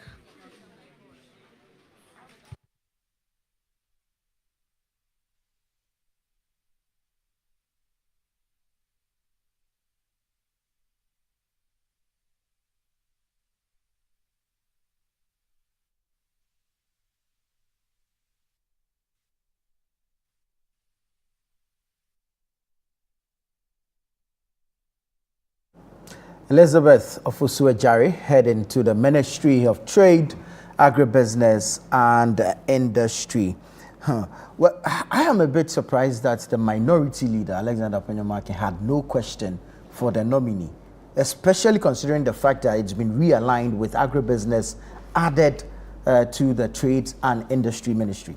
I don't know if you wasn't normal to you, was it usual? It's quite unusual. No, it's very unusual, but you could also tell from the body language of even all the members on the committee, there's some level of respectability when it comes to this particular nominee. She's been in the house before, as they mentioned in there, and she's a female. And you realize that when the other nominee also came, Naa Momo came, they were a bit relaxed and toned down for her in terms of the question, and this one followed the same. But when you look at even that with Naa Momo, we saw the minority leader go into the CV But of you Naa Momo. know, at the latter part of the conversation, he came in to say shout out to somebody. Yes. It could be that somebody is the reason why he kept quiet throughout. That's just speculation. That's just speculation, well, if you ask well, me. you can't really conclude that it is. Yes, But yes. for him to keep quiet all these moments and only come out to say shout out to a particular person, you know, and didn't ask any question but that particular one, it goes to conclude that is that the reason why he didn't ask any question, or there have been some background or backroom conversation that we should allow the nominee to go through without necessarily asking, you know, other questions, or perhaps other committee members have asked all the relevant questions that needs to be asked. So he may not have anything useful to add, as the lawyers will say when it comes to these things. So the reason is best known to himself, and I'm sure as the days go by, he may give us a reason why he decided not to ask the nominee any question as far as this particular ministry, which I considered a very, very important ministry. Because if you take the finance ministry, the education ministry, the Ministry of Trade and Industry is there. But this time around too, we have, or President Mahama has added agribusiness to it. It expands the ministry. It makes it a broader one now. You know, it gives it a wider scope. So I was expecting, you know, Apoyomaki, he's always the last killer. You know, for want of a better way. He's always the last killer to ask the probing question. But for him to be silent on this particular nominee, he's the best person to explain why he decided to go that road. I don't know. Well, I mean, we don't doubt her credibility. Yeah. She has served as a Minister of State before. But like I keep saying, that the vetting affords us, the viewing public, the opportunity to assess the suitability of the nominee for the ministry that she's been appointed, he or she has been appointed to. And so if we're giving people passes like we are seeing, then I don't know, it kind of waters down the responsibility placed on the shoulders of the members of the appointments committee. I mean, we don't expect the vetting of all ministerial nominees to be the same. No, we don't expect all to be the same. Not at all. But at least we expect some rigorous questioning to give us an idea of the level of knowledge of the minister about the ministry he or she is heading to, the policies inherent in those ministries. Key decisions there. Very critical decisions at the ministry. Unless, like we've seen and heard, they are all going to run with the party's manifesto and that's it. It looks like that is the basic material or the basic documents available, because even some of the questions, the committee members make reference to the party's manifesto. It then goes to, you know, bring up the arguments that people have said that there's no need for parties to have manifesto. There should be a national planning agenda, a national policy on every sector of the Ghanaian economy, not necessarily driving or using a party's manifesto to develop a country. Because people believe that if you use a party's solely manifesto or the basic document or the primary document to push development, it may not satisfy the entire Ghanaian populace. It may not satisfy the entire Ghanaian space. But then if you have a national policy on development, a national policy that is going to drive the country's development. I remember the National Development Planning Commission came out with a 40-year development plan. Yeah. But then successive governments, you know, threw it away somewhere. And I remember at a particular forum, former President Nana Akufo-Addo, you know, mounted a spirited defense why Ghana does not need a national development plan, but then we should go with party manifestos as far as the development of Ghana is concerned. I'm sure it is the same line that the NDC and other political parties will talk, because they consider the manifesto as their social contracts with the Ghanaian people, social contract with the Ghanaian people, because they claim that they go everywhere across the length and breadth of the country to speak to Ghanaians on what they want the administration or the incoming party or the incoming government to do for them. So it's more or less like a national, you know, document, a national blueprint, sort of. And so if we should go ahead with the party manifesto, it's the same line or it's the same thing as a national, you know, a national policy drive. That is why a lot of these political parties may want to go with their manifesto. But then the manifesto may not capture all the aspirations of Ghanaians. The manifesto may not capture all the needs and the basic necessity of life of every Ghanaian. But then if you have a national policy, a national development policy that may touch the lives of all Ghanaians and the aspirations of all Ghanaians. But the political actors who decide what time we wake up and what time we sleep may want to go ahead with their own policies and programs, which they feel will inure to the benefit of Ghanaians. The more reason why, we see an administration begin a project, which was a manifesto promise. They are unable to complete those projects.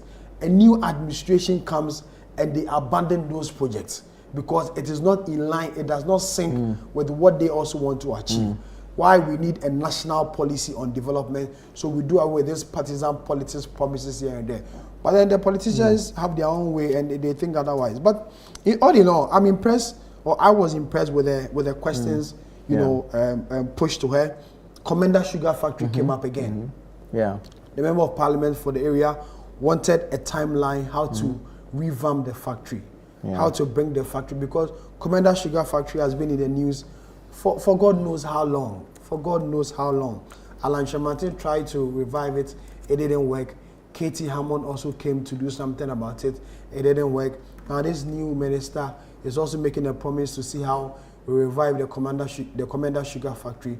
As to how she will go by it, we wait, for her to do that. And as they always say, time will tell. But I feel that if we are able to revive Commander Sugar Factory, it will reduce the cost of importing sugar in this country. I feel strongly so. Because currently we import sugar from Brazil and I think Nigeria and somewhere else. But if we're able to produce sugar locally, we produce our own sugar, we cut the taxes we put on this importation. We create local jobs for the people in this area. But then you ask yourself, you reduce the dependency on the dollar. Yourself, what at all is at that place that we can't we can't bring it back? What at all? Is it spiritual? Let's go and pray there. Do we need to pour libation? Well, let's go to Adjare houses. I think it's just political and the politicization of every single thing. You understand? People look for political capital in every single opportunity. If we allow technocrats to sit and do a proper assessment, valuation of the Commander area and why the Commander Sugar Factory is in the state that it is. So I mean, trust me, in some 5-6 months, that factory will be up and after running. the technocrat works, he will give the document to the politicians. And that will be subjected to the politicians' political jargon. If it doesn't fit into their political agenda, that's why earlier said that these are the people who tell us what time to sleep and what time to wake up. And that's where the danger is. We should stop politicizing everything. And like you mentioned, the 40-year development plan. I feel the biggest bane of our development is the lack of policies that transcend political parties or political administrations. And that's why we keep suffering. But anyways, the Appointments Committee has been sitting today. They've done well to conclude what should have happened yesterday. Yesterday, they were scheduled to vet 3 ministerial nominees, that of the local government and chieftaincy and religious affairs, Ahmed Ibrahim. Today, they've continued and vetted Minister Designate for Gender, Children and Social Protection, Agnes Naa Momo Lartey, and then they've gone on to vet the Minister Designate for Trade, Agribusiness and Industry, Elizabeth Ofosu-Adjare. The Appointments Committee has taken a break, and so we will do same here from the studios of Channel 1 Television. My name is Nana Tufo-Boating. I've been doing this with Sami Wiafe. We return when the committee reconvenes to continue with the vetting process. Stay with Channel 1 TV.